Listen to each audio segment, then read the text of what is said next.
ಪಂಚತಂತ್ರದ ಒಂದು ತಂತ್ರದ ಬಗ್ಗೆ ನಾವು ನೋಡಿದೆವು ಅಲ್ವಾ? ಯಾವ ತಂತ್ರ? ಲಬ್ಧ ಪ್ರಣಾಶ ಅಲ್ವಾ? ಸಿಕ್ಕಿದ್ದು ಕಳೆದು ಹೋಯಿತು. ಸಿಕ್ಕಿದ್ದು ಕಳೆದು ಹೋಗುದು ಹೇಗೆ? ಸ್ವಲ್ಪ ಎಚ್ಚರ ತಪ್ಪಿದ್ರೆ ಕಳೆದು ಹೋಗ್ತದೆ ಅಲ್ವಾ?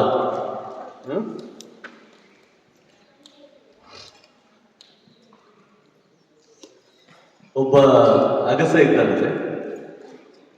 ಅಗಸನ ಹತ್ರ ಏನಿರ್ತದೆ? ಕತ್ತೆ ಅಲ್ವಾ? ಕತ್ತೆ ಇರ್ತದೆ. ಅವನ ಹತ್ರ ಒಂದು ಕತ್ತೆ ಇತ್ತು.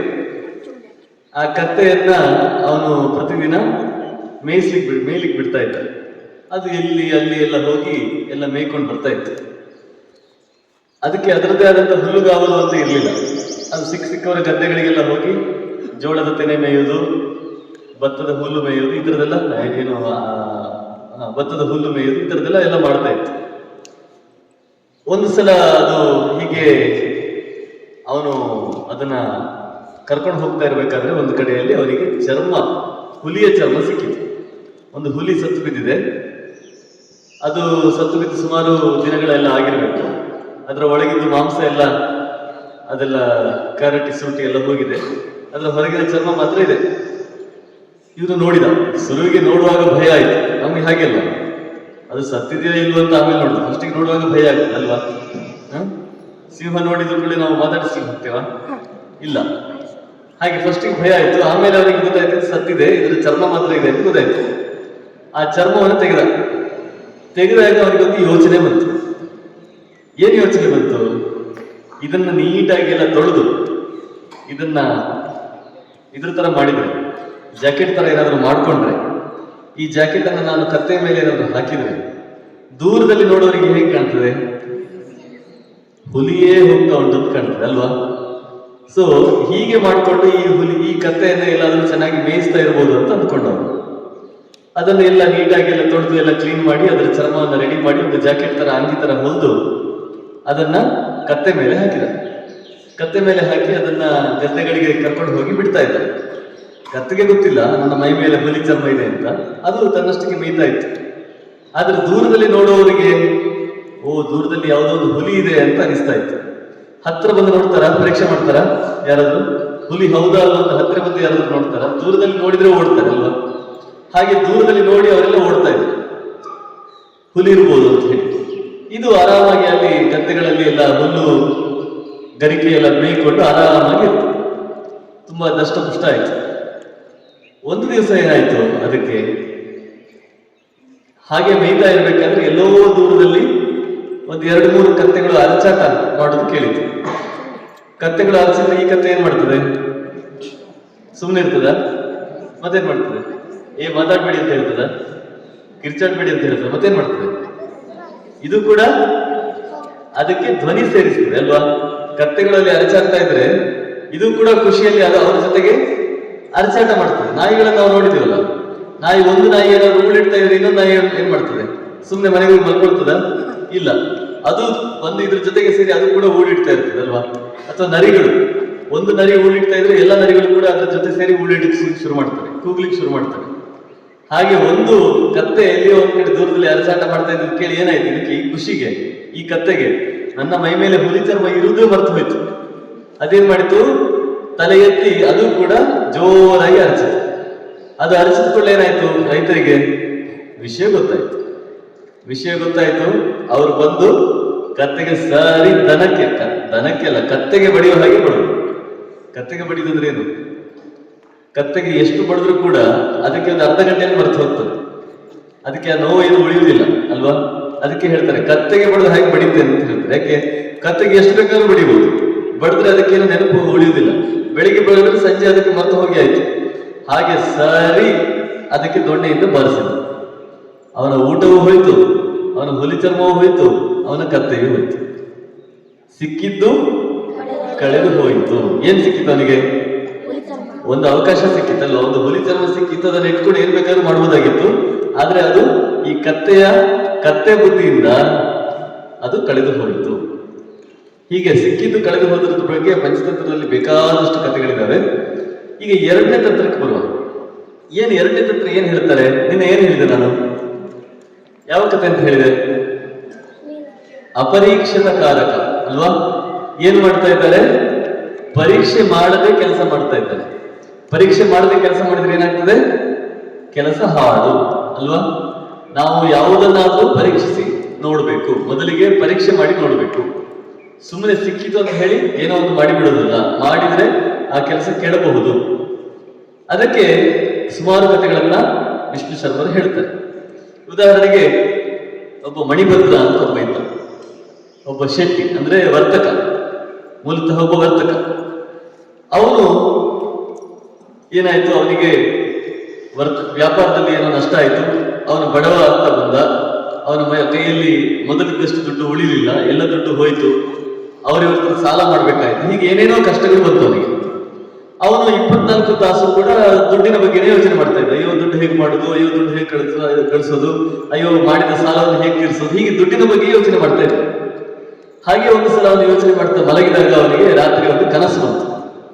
ಆ ಕನಸಿನಲ್ಲಿ ಏನಾಯ್ತು, ನಮಗೆ ಕನಸು ಬೀಳ್ತದಲ್ವಾ? ಬೀಳ್ತದ? ಯಾರಿಗೆಲ್ಲ ಇದುವರೆಗೆ ಕನಸೇ ಬೀಳಲಿಲ್ಲ? ಕೈ ಎತ್ತಿ. ಎಲ್ರಿಗೂ ಬಿದ್ದಿದೆ, ಎಲ್ರಿಗೂ ಕನಸು ಬಿದ್ದಿದೆ ಅಲ್ವಾ? ರೈಟ್. ಅವನಿಗೂ ಕೂಡ ಕನಸು ಬಿತ್ತು. ಆ ಕನಸಲ್ಲಿ ಏನಾಯ್ತು ಅಂತ ಹೇಳಿದ್ರೆ, ಒಬ್ಬ ಜೈನ ಮುನಿ ಸನ್ಯಾಸಿ, ಆ ಜೈನ ಸನ್ಯಾಸಿ ಬಂದು ಹೇಳ್ತಾನೆ ಇವನಿಗೆ, ಮಣಿಭದ್ರ ನೀನು ಬೇಜಾರು ಮಾಡ್ಬೇಡ, ನಿನಗೆ ದುಡ್ಡಿಲ್ಲ ಅಂತ ಹೇಳಿ ನೀನು ತುಂಬಾ ಬೇಜಾರು ಮಾಡ್ತಾ ಇದ್ದೀಯ, ಬೇಜಾರು ಮಾಡ್ಬೇಡ, ನಾಳೆ ಮಧ್ಯಾಹ್ನ ನಿನ್ನ ಮನೆಗೆ ಬರ್ತೇನೆ ನಾನು, ನಾಳೆ ಮಧ್ಯಾಹ್ನ ನಿನ್ನ ಮನೆಗೆ ನಾನು ಬರ್ತೇನೆ. ಆವಾಗ ನೀನೇನ್ ಮಾಡ್ಬೇಕು, ನನ್ನ ಮನೆಯೊಳಗೆ ಕೂರಿಸಿ ಒಂದು ದೊಡ್ಡ ದೊಣ್ಣೆ ತಗೊಂಡು, ಅಲ್ಲೊಂದು ದೊಣ್ಣೆ ಇಷ್ಟಲ್ಲ, ಈಗ ನೋಡಿದ್ರೆ ನೀವು ಒಂದು ದೊಡ್ಡ ದೊಣ್ಣೆಯಲ್ಲಿ ಒಂದು ದೊಣ್ಣೆ ತಗೊಂಡು ನೀವು ನನ್ನ ತಲೆಗೆ ಬಾರಿಸಬೇಕು, ನನ್ನ ತಲೆಗೆ ಬಾರಿಸಬೇಕು, ಇಷ್ಟು ಮಾಡು ಸಾಕು ಅಂತ ಹೇಳಿ ಆ ಜೈನ ಮುನಿ ಕನಸಿನಲ್ಲಿ ಹೇಳಿದ. ಆಮೇಲೆ ಕನಸು ಮುಗೀತು. ಇವನಿಗೆ ತಟ್ಟೆ ಎಚ್ಚರ ಆಯ್ತು. ಎಚ್ಚರ ಆಗಿ ನೋಡಿದ್ರೆ ಕನಸಿನ ಸ್ಮರಣೆ ಇದೆ. ನಮ್ ಕೆಲಸ ಏನಾಗ್ತದೆ, ಎದ್ದು ಕೂಡಲೇ ಕನಸು ಮರ್ತು ಹೋಗ್ತದೆ. ಅಯ್ಯೋ ಏನು ಕನಸು ಕಾಣ್ತಾ ಇದೆ ಅಂತ ಮರ್ತು ಹೋಗ್ತದೆ. ಆಮೇಲೆ ಮತ್ತೇನು, ಮತ್ತೆ ತಿರ್ಗಾ ಮಲಗಿ ಪ್ರಯತ್ನ ಮಾಡ್ತೇವೆ ಅದು ಏನು ಕನಸು ನೋಡು ಅಂತ ಹೇಳಿ ಅಲ್ವಾ? ಇವನಿಗೆ ಹಾಗಲ್ಲ. ಇವನಿಗೆ ಎಚ್ಚರಾದಾಗ ಕನಸು ನಡೆದ ಹಾಗೆ ಕಾಣಿಸ್ತಾ ಇತ್ತು ಅವನಿಗೆ, ಅವನ ಕಣ್ಣೆದುರೇ ಕಾಣಿಸಿದ ಹಾಗೆ ಆ ಕನಸು ನೆನಪಿನಲ್ಲಿತ್ತು. ಅವನು ಯೋಚನೆ ಮಾಡಿದ, ಇದು ಕನಸು ನಿಜವಾ ಸುಳ್ಳ? ನಾನು ಇಡೀ ದಿನ ದುಡ್ಡು ದುಡ್ಡು ದುಡ್ಡು ಅಂತ ಯೋಚನೆ ಮಾಡ್ತಾ ಇದ್ದದಕ್ಕೆ ಮೋಸ್ಟ್ಲಿ ಈ ರೀತಿ ಕನಸು ಬಿದ್ದಿರ್ಬೋದಾ, ಏನಂತ ಗೊತ್ತಿಲ್ಲ ನನಗೆ ಅಂತ. ಆದ್ರೂ ನೋಡುವ, ಪರೀಕ್ಷೆ ಮಾಡುವ. ಯಾಕೆ ಜೈನ ಸನ್ಯಾಸಿ ಏನ್ ಹೇಳಿದ್ದಾರೆ, ಮಧ್ಯಾಹ್ನ ಬರ್ತೇನೆ ಅಂತ ಹೇಳಿದ್ದಾರೆ. ನೋಡುವ ಮಧ್ಯಾಹ್ನ ಬರ್ತಾರ ಇಲ್ವಾ ನೋಡುವ, ಪರೀಕ್ಷೆ ಮಾಡುವ ಅಂತ ಹೇಳಿ ಕಾಯ್ತಾ ಇದ್ದ. ಸರಿಯಾಗಿ 12-12:30 ಹೊತ್ತಿಗೆ ಆ ಬೀದಿಯಲ್ಲಿ ಒಬ್ಬರು ಜೈನ ಸನ್ಯಾಸಿ ಬಂದರು. ಇವನಿಗೆ ಆಶ್ಚರ್ಯ ಆಯ್ತು. ಕನಸಿನಲ್ಲಿ ಹೇಳಿದ ಹಾಗೇ ಇದ್ದಾರೆ ನೋಡ್ಲಿಕ್ಕೆ, ಅಷ್ಟೇ ಎತ್ತರ, ಅದೇ ಮುಖ, ಅದೇ ರೀತಿ ವೇಷಭೂಷಣ ಎಲ್ಲ ಹಾಕೊಂಡಿದ್ದಾರೆ, ಹಾಗೆ ಇದ್ದಾರೆ. ಅವನೇನ್ ಮಾಡಿದ, ಕೂಡಲೇ ಅವರನ್ನ ಮನೆಯೊಳಗೆ ಕರೆದ. ಅವರಿಗೆ ಅರ್ಘ್ಯ ಪಾದ್ಯ ಎಲ್ಲ ಕೊಟ್ಟ, ಕೈ ತೊಳಿಲಿಕ್ಕೆ ಕಾಲು ತೊಳಿಲಿಕ್ಕೆಲ್ಲ ನೀರೆಲ್ಲ ಕೊಟ್ಟು ಅವರನ್ನು ಉಪಚಾರ ಮಾಡಿದ. ಅವರನ್ನ ಮನೆಯಲ್ಲಿ ಕೂರಿಸಿದ, ಅವರಿಗೆ ನಮಸ್ಕಾರ ಮಾಡಿದ. ನಮಸ್ಕಾರ ಮಾಡಿ ಒಂದು ದೊಡ್ಡ ದೊಣ್ಣೆ ತಗೊಂಡು ಬಂದು ಅವರ ತಲೆಗೆ ಬಾರಿಸಿದ, ಸನ್ಯಾಸಿಯ ತಲೆಗೆ ಬಾರಿಸಿದ. ಈ ಘಟನೆ ಆಗುವಾಗ ಅವನ ಹೆಂಡತಿ, ಅವಳಿಗೆ ಕಾಲಿನಲ್ಲಿ ಏನೋ ಸಮಸ್ಯೆ ಇತ್ತು ಅವತ್ತು, ಅದು ಏನೋ ಗಾಯ ಆಗಿತ್ತು, ಏನೊಂದು ಆಗಿತ್ತು. ಅದಕ್ಕೆ ಅವಳು ಬ್ಯಾಂಡೇಜ್ ಕಟ್ಟಲಿಕ್ಕೆ ಅಂತ ಒಬ್ಬ ಹುಡುಗನನ್ನು ಕರ್ಕೊಂಡು ಬಂದಿದ್ರು, ಮನೆಗೆ ಬರ್ಲಿಕ್ಕೆ ಹೇಳಿದ್ರು. ಅವನು ಇವಳ ಕಾಲಿಗೆ ಎಲ್ಲ ಇದು ಮಾಡಿ ಔಷಧಿ ಎಲ್ಲ ಹಚ್ಚಿ, ಬ್ಯಾಂಡೇಜ್ ಹಚ್ಚಿ ಎಲ್ಲ ಕೆಲಸ ಮಾಡ್ತಾ ಇದ್ದ. ಅವನು ಇದ್ದಾಗಲೇ ಇದೆಲ್ಲ ಘಟನೆ ನಡೀತಾ ಇತ್ತು. ಅವನು ನೋಡ್ತಾ ಇದ್ದಾರೆ, ಒಂದು ಕಡೆಯಲ್ಲಿ ಅವನು ಎಲ್ಲ ಔಷಧಿ ಉಪಚಾರ ಮಾಡ್ತಾ ಇದ್ದಾನೆ, ಇನ್ನೊಂದು ಕಡೆ ನೋಡ್ತಾ ಇದ್ದಾರೆ ಏನಾಗ್ತಾ ಇದೆ. ಜೈನ ಸನ್ಯಾಸಿ ಒಳಗೆ ಬಂದಿದ್ದಾನೆ, ಕೂತಿದ್ದಾನೆ. ಇವನು ಅವನಿಗೆ ನಮಸ್ಕಾರ ಎಲ್ಲ ಮಾಡಿದ, ದೊಡ್ಡ ತಂದು ಬಾರಿಸಿದ ತಲೆಗೆ. ಬಾರಿಸಿದ ಕೂಡಲೇ ಆ ಸನ್ಯಾಸಿ ಇದ್ದವನು ಅಲ್ಲಿಂದ ಮಾಯ ಆಗಿ ಆ ಸನ್ಯಾಸಿ ಕೂತಿದ್ದ ಜಾಗದಲ್ಲಿ ಏನಾಯ್ತು, ಒಂದು ದೊಡ್ಡ ಚಿನ್ನದ ಉಂಡೆ ಬಂದು ಬಿತ್ತು. ಆ ಸನ್ಯಾಸಿ ಹೋಗಿ ಆ ಜಾಗದಲ್ಲಿ ಚಿನ್ನ ಬಂತು. ಆ ಚಿನ್ನವನ್ನೆಲ್ಲ ಇವನು ಬೇಗ ಚಿನ್ನದ ನಾಣ್ಯಗಳು ಅದನ್ನೆಲ್ಲ ಬೇಗ ಇವನು ತೆಗೆದು ಒಂದು ಚೀಲದಲ್ಲೆಲ್ಲ ಹಾಕಿ ಒಂದು 10 ಕಾಯಿನ್ ಇವನಿಗೂ ಕೊಟ್ಟ. ಯಾರಿಗೆ? ಈ ಹುಡುಗ ನೋಡ್ತಾ ಇದ್ದಾನೆ, ಅವನಿಗೆ ಕೊಟ್ಟ. ಯಾಕೆ? ನಾಳೆ ಒಂದು ಹೋಗಿ ಪೊಲೀಸ್ ಸ್ಟೇಷನ್ ಕಂಪ್ಲೇಂಟ್ ಮಾಡಬಾರ್ದಲ್ಲ, ಅಥವಾ TV9 ಹೇಳ್ಬಾರ್ದಲ್ಲ, ನೋಡಿ ಅವರ ಮನೆಯಲ್ಲಿ ಚಿನ್ನ ಬಂದಿದೆ ಅಂತ ಹೇಳ್ಬಾರ್ದಲ್ಲ. ಅದಕ್ಕೆ ಅವನಿಗೆ ಕೊಟ್ಟು ಹೇಳಿದ, ನೀನು ಯಾರಿಗೂ ಏನು ಹೇಳಬೇಡ ಮಾರಾಯ, ಬಾಯಿ ಬಿಡಬೇಡ, ಇದು ನನ್ನ ಮತ್ತೆ ನಿನ್ನ ಮಧ್ಯದಲ್ಲಿ ಇರುವ ಗುಟ್ಟು, ಯಾರಿಗೂ ಹೇಳಿಕ್ಕೆ ಹೋಗ್ಬೇಡ ಅಂತ ಹೇಳಿ ಅವನಿಗೆ ಒಂದು 10 ಚಿನ್ನದ ಕಾಯಿನ್ ಕೊಟ್ಟು ಮಿಕ್ಕಿದೆಲ್ಲ ಅವನ ಒಂದು ಬ್ಯಾಗಿನಲ್ಲಿ ಸ್ಟೋರ್ ಮಾಡಿದ. ನಮ್ಗೆ ಯಾರಿಗೂ ಹೇಳಬೇಡ ಅಂದ್ರೆ ಏನ್ ಮಾಡ್ತೇವೆ? ಎಲ್ಲರಿಗೂ ಹೇಳ್ತೇವೆ ಅಲ್ವಾ?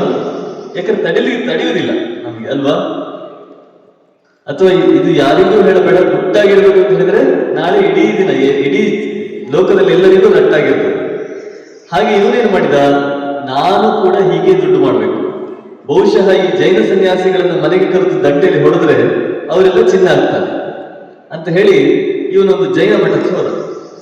ಜೈನ ಮಠಕ್ಕೆ ಹೋಗಿ ಅಲ್ಲಿ ಸುಮಾರು ಜನ ಜೈನ ಸನ್ಯಾಸಿಗಳೆಲ್ಲ ಇದ್ರು. ಅವರಿಗೆಲ್ಲ ಹೋಗಿ ನಮಸ್ಕಾರ ಮಾಡಿದ. ನಮಸ್ಕಾರ ಮಾಡಿ ಹೇಳಿದ, ನೀವೆಲ್ಲ ನನ್ನ ಮನೆಗೆ ಊಟಕ್ಕೆ ಬರಬೇಕು. ಸುಮ್ಮನೆ ಹಾಗೆ ಹೇಳಿದ್ರೆ ಬರ್ತಾರ? ನನ್ನ ಮನೆಗೆ ನೀವು ಬರಬೇಕು, ನಿಮ್ಮನ್ನೆಲ್ಲ ಕೂರಿಸಿ ದಂಡೆಯಲ್ಲಿ ಹೊಡಿತೇನೆ ಅಂತ ಹೇಳಿದ್ರೆ ಬರ್ತಾರೆ ಯಾರಾದ್ರು? ಇಲ್ಲ ಅಲ್ವಾ. ನೀವೆಲ್ಲ ನನ್ನ ಮನೆಗೆ ಊಟಕ್ಕೆ ಬರಬೇಕು, ತುಂಬಾ ಚೆನ್ನಾಗಿ ಭಕ್ಷ್ಯಭೋಜ್ಯಗಳನ್ನೆಲ್ಲ ಹಾಕಿ ಊಟ ಹಾಕ್ತೇನೆ, ಬರಬೇಕು ಅಂತ ಹೇಳಿದ್ರು. ಅವ್ರು ಹೇಳಿದ್ರು, ನಿಮಗೇನಾದ್ರೂ ತಲೆ ಕೆಟ್ಟಿದ್ಯಾ? ನಾವು ಸನ್ಯಾಸಿಗಳು, ನಾವು ದಾರಿಯಲ್ಲಿ ಹೋಗ್ತಾ ಇರುವಾಗ ಯಾರಾದ್ರೂ ಕೊಟ್ರೆ ಮಾತ್ರ ನಾವು ತಿನ್ನೋದು. ನೀವು ಊಟಕ್ಕೆ ಕರೆದ್ರಿಂದ ನಾವು ಊಟಕ್ಕೆ ಬಂದು ಊಟ ಸರಿ ಹೊಟ್ಟೆ ತುಂಬ ಊಟ ಮಾಡುವವರಲ್ಲ, ನಾವು ಸನ್ಯಾಸಿಗಳು, ಹಾಗಾಗಿ ನಿನ್ನ ಮನೆಗೆ ಬರುವುದಿಲ್ಲ ಅಂತ. ಇಲ್ಲ ದಯವಿಟ್ಟು ಬರಬೇಕು, ನೀವು ಬರದೇ ಹೋದ್ರೆ ನನ್ನ ಮನೆ ಏನು ಅದು ದೇವರಿಲ್ಲದ ಗುಡಿ ಹಾಗೆ ಆಗ್ತದೆ, ಹಾಗೆ ಹೀಗೆ ಅಂತ ಹೇಳಿ ಅವರಿಗೆ ತುಂಬಾ ಒತ್ತಾಯ ಮಾಡಿದ್ರು. ಆಮೇಲೆ ಅವ್ರ ಮನೆಗೆ ಸರಿ, ಇವನು ಇಷ್ಟು ಒತ್ತಾಯ ಮಾಡ್ತಾ ಇದ್ದಾರೆ ಅಂತ ಹೇಳಿದ್ರೆ ಏನೋ ನಿಜವಾದ ಭಕ್ತಿ ಇರ್ಬೋದೇನೋ ಅಂತ ಅಂದ್ಕೊಂಡು ಸರಿ ಬರ್ತೇವೆ ಅಂತ ಹೇಳಿ ಒಪ್ಪಿದ್ರು. ಹಾಗೆ ಅವರು ಮಧ್ಯಾಹ್ನ ಊಟಕ್ಕೆ ಬಂದ್ರು. ಅವರು ಬರುವಷ್ಟರಲ್ಲಿ ಇವನು ಎಲ್ಲ ಅವರಿಗೆ ಬೇಕಾದ ಎಲ್ಲ ವ್ಯವಸ್ಥೆಯನ್ನು ಮಾಡಿದ. ಅವ್ರನ್ನ ಎಲ್ಲ ಮನೆ ಒಳಗೆ ಸಾಲಾಗಿ ಕೂರಿಸಿದ, ಒಳಗಿನ ಕೋಣೆಯಲ್ಲಿ ಕೂರಿಸಿದ. ಆಮೇಲೆ ಹೊರಗಿಂದ ಬಾಗಿಲು ಹಾಕಿದ. ಓಡೋಗ್ಬಾರ್ದಲ್ಲ, ಇವನು ದಂಟು ತಗೊಂಡು ಬರುವಾಗ ಇಬ್ರು ಓಡಿ ಹೋದ್ರೆ ಏನ್ಬೋದು, ಅಷ್ಟು ದುಡ್ಡು ವೇಸ್ಟ್ ಅಲ್ಲ. ಅದಕ್ಕೆ ಎಲ್ಲರನ್ನು ಸಾಲಾಗಿ ಕೂರಿಸಿ ಮನೆ ಬಾಗಿಲು ಹಾಕಿ ಒಂದು ದೊಡ್ಡ ಒಳ್ಳೆ ದಂಟೆ ತಗೊಂಡು ಬಂದ. ದಂಟೆ ಅಂದ್ರೆ ಏನು? ದೊಣ್ಣೆ, ಕೋಲು ಅಲ್ವಾ, ಕೋಲು ತಗೊಂಡು ಬಂದು ಮೊದಲನೇ ಸನ್ಯಾಸಿಯ ತಲೆ ಮೇಲೆ ಧಡ್ ಅಂತ ಹೊಡೆದ. ಅವನಿಗೆ ರಕ್ತ ಬಂದು ಬಿದ್ದ. ಅವನಿಗೆ ಏನಾಗ್ತಿದೆ ಅಂತಲೇ ಗೊತ್ತಾಗ್ಲಿಲ್ಲ. ಇವನು ಊಟಕ್ಕೆ ಕರೆದು ಊಟ ಹಾಕ್ತಾ ಇದ್ದಾನೆ ಅಂತ ಯೋಚನೆ ಮಾಡಿದ್ರೆ ಇವನು ದಂಡೆಯಲ್ಲಿ ಹೊಡಿತಾ ಇದ್ದಾನೆ. ಅವನು ಜೋರಾಗಿ ತಲೆನೋವಲ್ಲಿ ಬಿದ್ದ, ಕಣ್ಕತ್ತಲೆ ಹೋಯ್ತು. ಇವನು ಕೂಡಲೇ ಎರಡನೇವನ ಮೇಲೆ ತಲೆಗೆ ಕೋಲಿನಲ್ಲಿ ಬಡ್ದ. ಹೀಗೆ ಎಲ್ಲ ಸನ್ಯಾಸಿಗಳ ತಲೆ ಮೇಲೆ ಕೂಡ ಕೋಲಿನಲ್ಲಿ ಬಡಿತಾ ಹೋದ. ಅವನು ಎಷ್ಟು ಜೋರಾಗಿ ಬಡಿತಾ ಹೋದ ಅಂತ ಹೇಳಿದ್ರೆ ಕೆಲವರು ಅಲ್ಲೇ ಸತ್ತೇ ಹೋದ್ರು. ಇನ್ನು ಕೆಲವರಿಗೆ ರಕ್ತ ಬರ್ಲಿಕ್ಕೆ ಶುರು ಆಯ್ತು. ಅವರೆಲ್ಲ ಎದ್ದು ಕಣ್ಣು ಕತ್ತಲೆ ಬರ್ತಾ ಇದೆ, ಅದನ್ನ ತಲೆಯಲ್ಲಿ ಇಟ್ಕೊಂಡು ಓಡ್ಲಿಕ್ಕೆ ಶುರು ಮಾಡಿದ್ರು ರಸ್ತೆಯಲ್ಲಿ. ಇದು ತುಂಬಾ ದೊಡ್ಡ ಗಲಾಟೆ ಆಯ್ತು. ಎಲ್ಲರೂ ಚೀರ್ಲಿಕ್ಕೆ ಶುರು ಮಾಡಿದ್ರು, ಕೂಗಾಡಿದ್ರು, ಅರಚಾಡಿದ್ರು, ಎಲ್ಲ ಆಯ್ತು. ಊರಿನವರಿಗೆಲ್ಲ ಗೊತ್ತಾಯ್ತು ಇವನ ಮನೆಯಲ್ಲಿ ಏನೋ ಅನಾಹುತ ಆಗ್ತಾ ಇದೆ ಅಂತ. ಹಾಗೆ ಎಲ್ಲ ಜನಗಳು ಬಂದು ಸೇರಿದಾಗ ಇವನು ಈ ತರ ಎಲ್ಲ ಸನ್ಯಾಸಿಗಳನ್ನು ಸೇರಿಸಿ ಕೊಲ್ತಾ ಇರೋದು ಗೊತ್ತಾಯ್ತು. ಅವನನ್ನ ಕೂಡಲೇ ಸೈನಿಕರು ಬಂದು ಅವನನ್ನ ಬಂಧನ ಮಾಡಿ ರಾಜನ ಹತ್ರ ಕರ್ಕೊಂಡು ಹೋಗಿ ಕೇಳಿದ್ರು, ಏನ್ ನಿನ್ನ ಸಮಸ್ಯೆ ಏನು, ಯಾಕೆ ಸನ್ಯಾಸಿಗಳನ್ನ ಹೊಡಿತಾ ಇದೆಯಾ ನೀನು? ಆವಾಗ ಅವನು ಹೇಳಿದ, ಮಣಿಭದ್ರ ಅಂತ ಒಬ್ಬ ಇದ್ದಾನೆ, ಅವನು ಈ ತರ ಒಬ್ಬ ಸನ್ಯಾಸಿನ ಕರೆದು ಹೊಡೆದಿದ್ದ, ಅವನು ಚಿನ್ನ ಆಗಿದ್ದ. ಹಾಗೆ ನಾನು ಚಿನ್ನ ಬೇಕು ಅಂತ ಹೇಳಿ ಈ ತರದೆಲ್ಲ ಮಾಡ್ತಾ ಹೋದೆ ಅಂತ ಹೇಳ್ತಾನೆ. ಆವಾಗ ರಾಜ ಹೇಳ್ತಾನೆ, ಅವನು ಒಳ್ಳೆ ಉದ್ದೇಶದಿಂದ ಮಾಡಿದ, ಅಥವಾ ಅವನಿಗೆ ಸನ್ಯಾಸಿಗಳೇ ಕನಸಲ್ಲಿ ಬಂದು ಹೇಳಿದ್ದಕ್ಕೆ ಅದು ಫಲ ಕೊಟ್ಟಿದೆ. ಆದ್ರೆ ಅದನ್ನ ನೋಡಿಕೊಂಡು ನೀನು ಯಾವುದೇ ಒಂದು ಹಿಂದೆ ಮುಂದೆ ಯೋಚನೆ ಮಾಡದೆ ನೀನು ಈ ಕೆಲಸ ಮಾಡಿದ್ದೀಯಾ, ಹಾಗಾಗಿ ನಿನಗೆ ಅದು ಫಲ ಕೊಟ್ಟಿಲ್ಲ, ನಿನಗೆ ಶಿಕ್ಷೆ ಕೊಡ್ತೇವೆ ಅಂತ ಹೇಳಿ ಅವನನ್ನು ಕೊನೆಗೆ ಜೈಲಿಗೆ ಹಾಕಿದ. ಇದೇನಾಯ್ತು? ಮಾಡದೆ, ಪರೀಕ್ಷೆ ಮಾಡದೆ ಕೆಲಸ ಮಾಡಿದರೆ ಏನಾಗಬಹುದು? ಈ ರೀತಿಯ ಅವ್ಯವಸ್ಥೆ ಆಗಬಹುದು.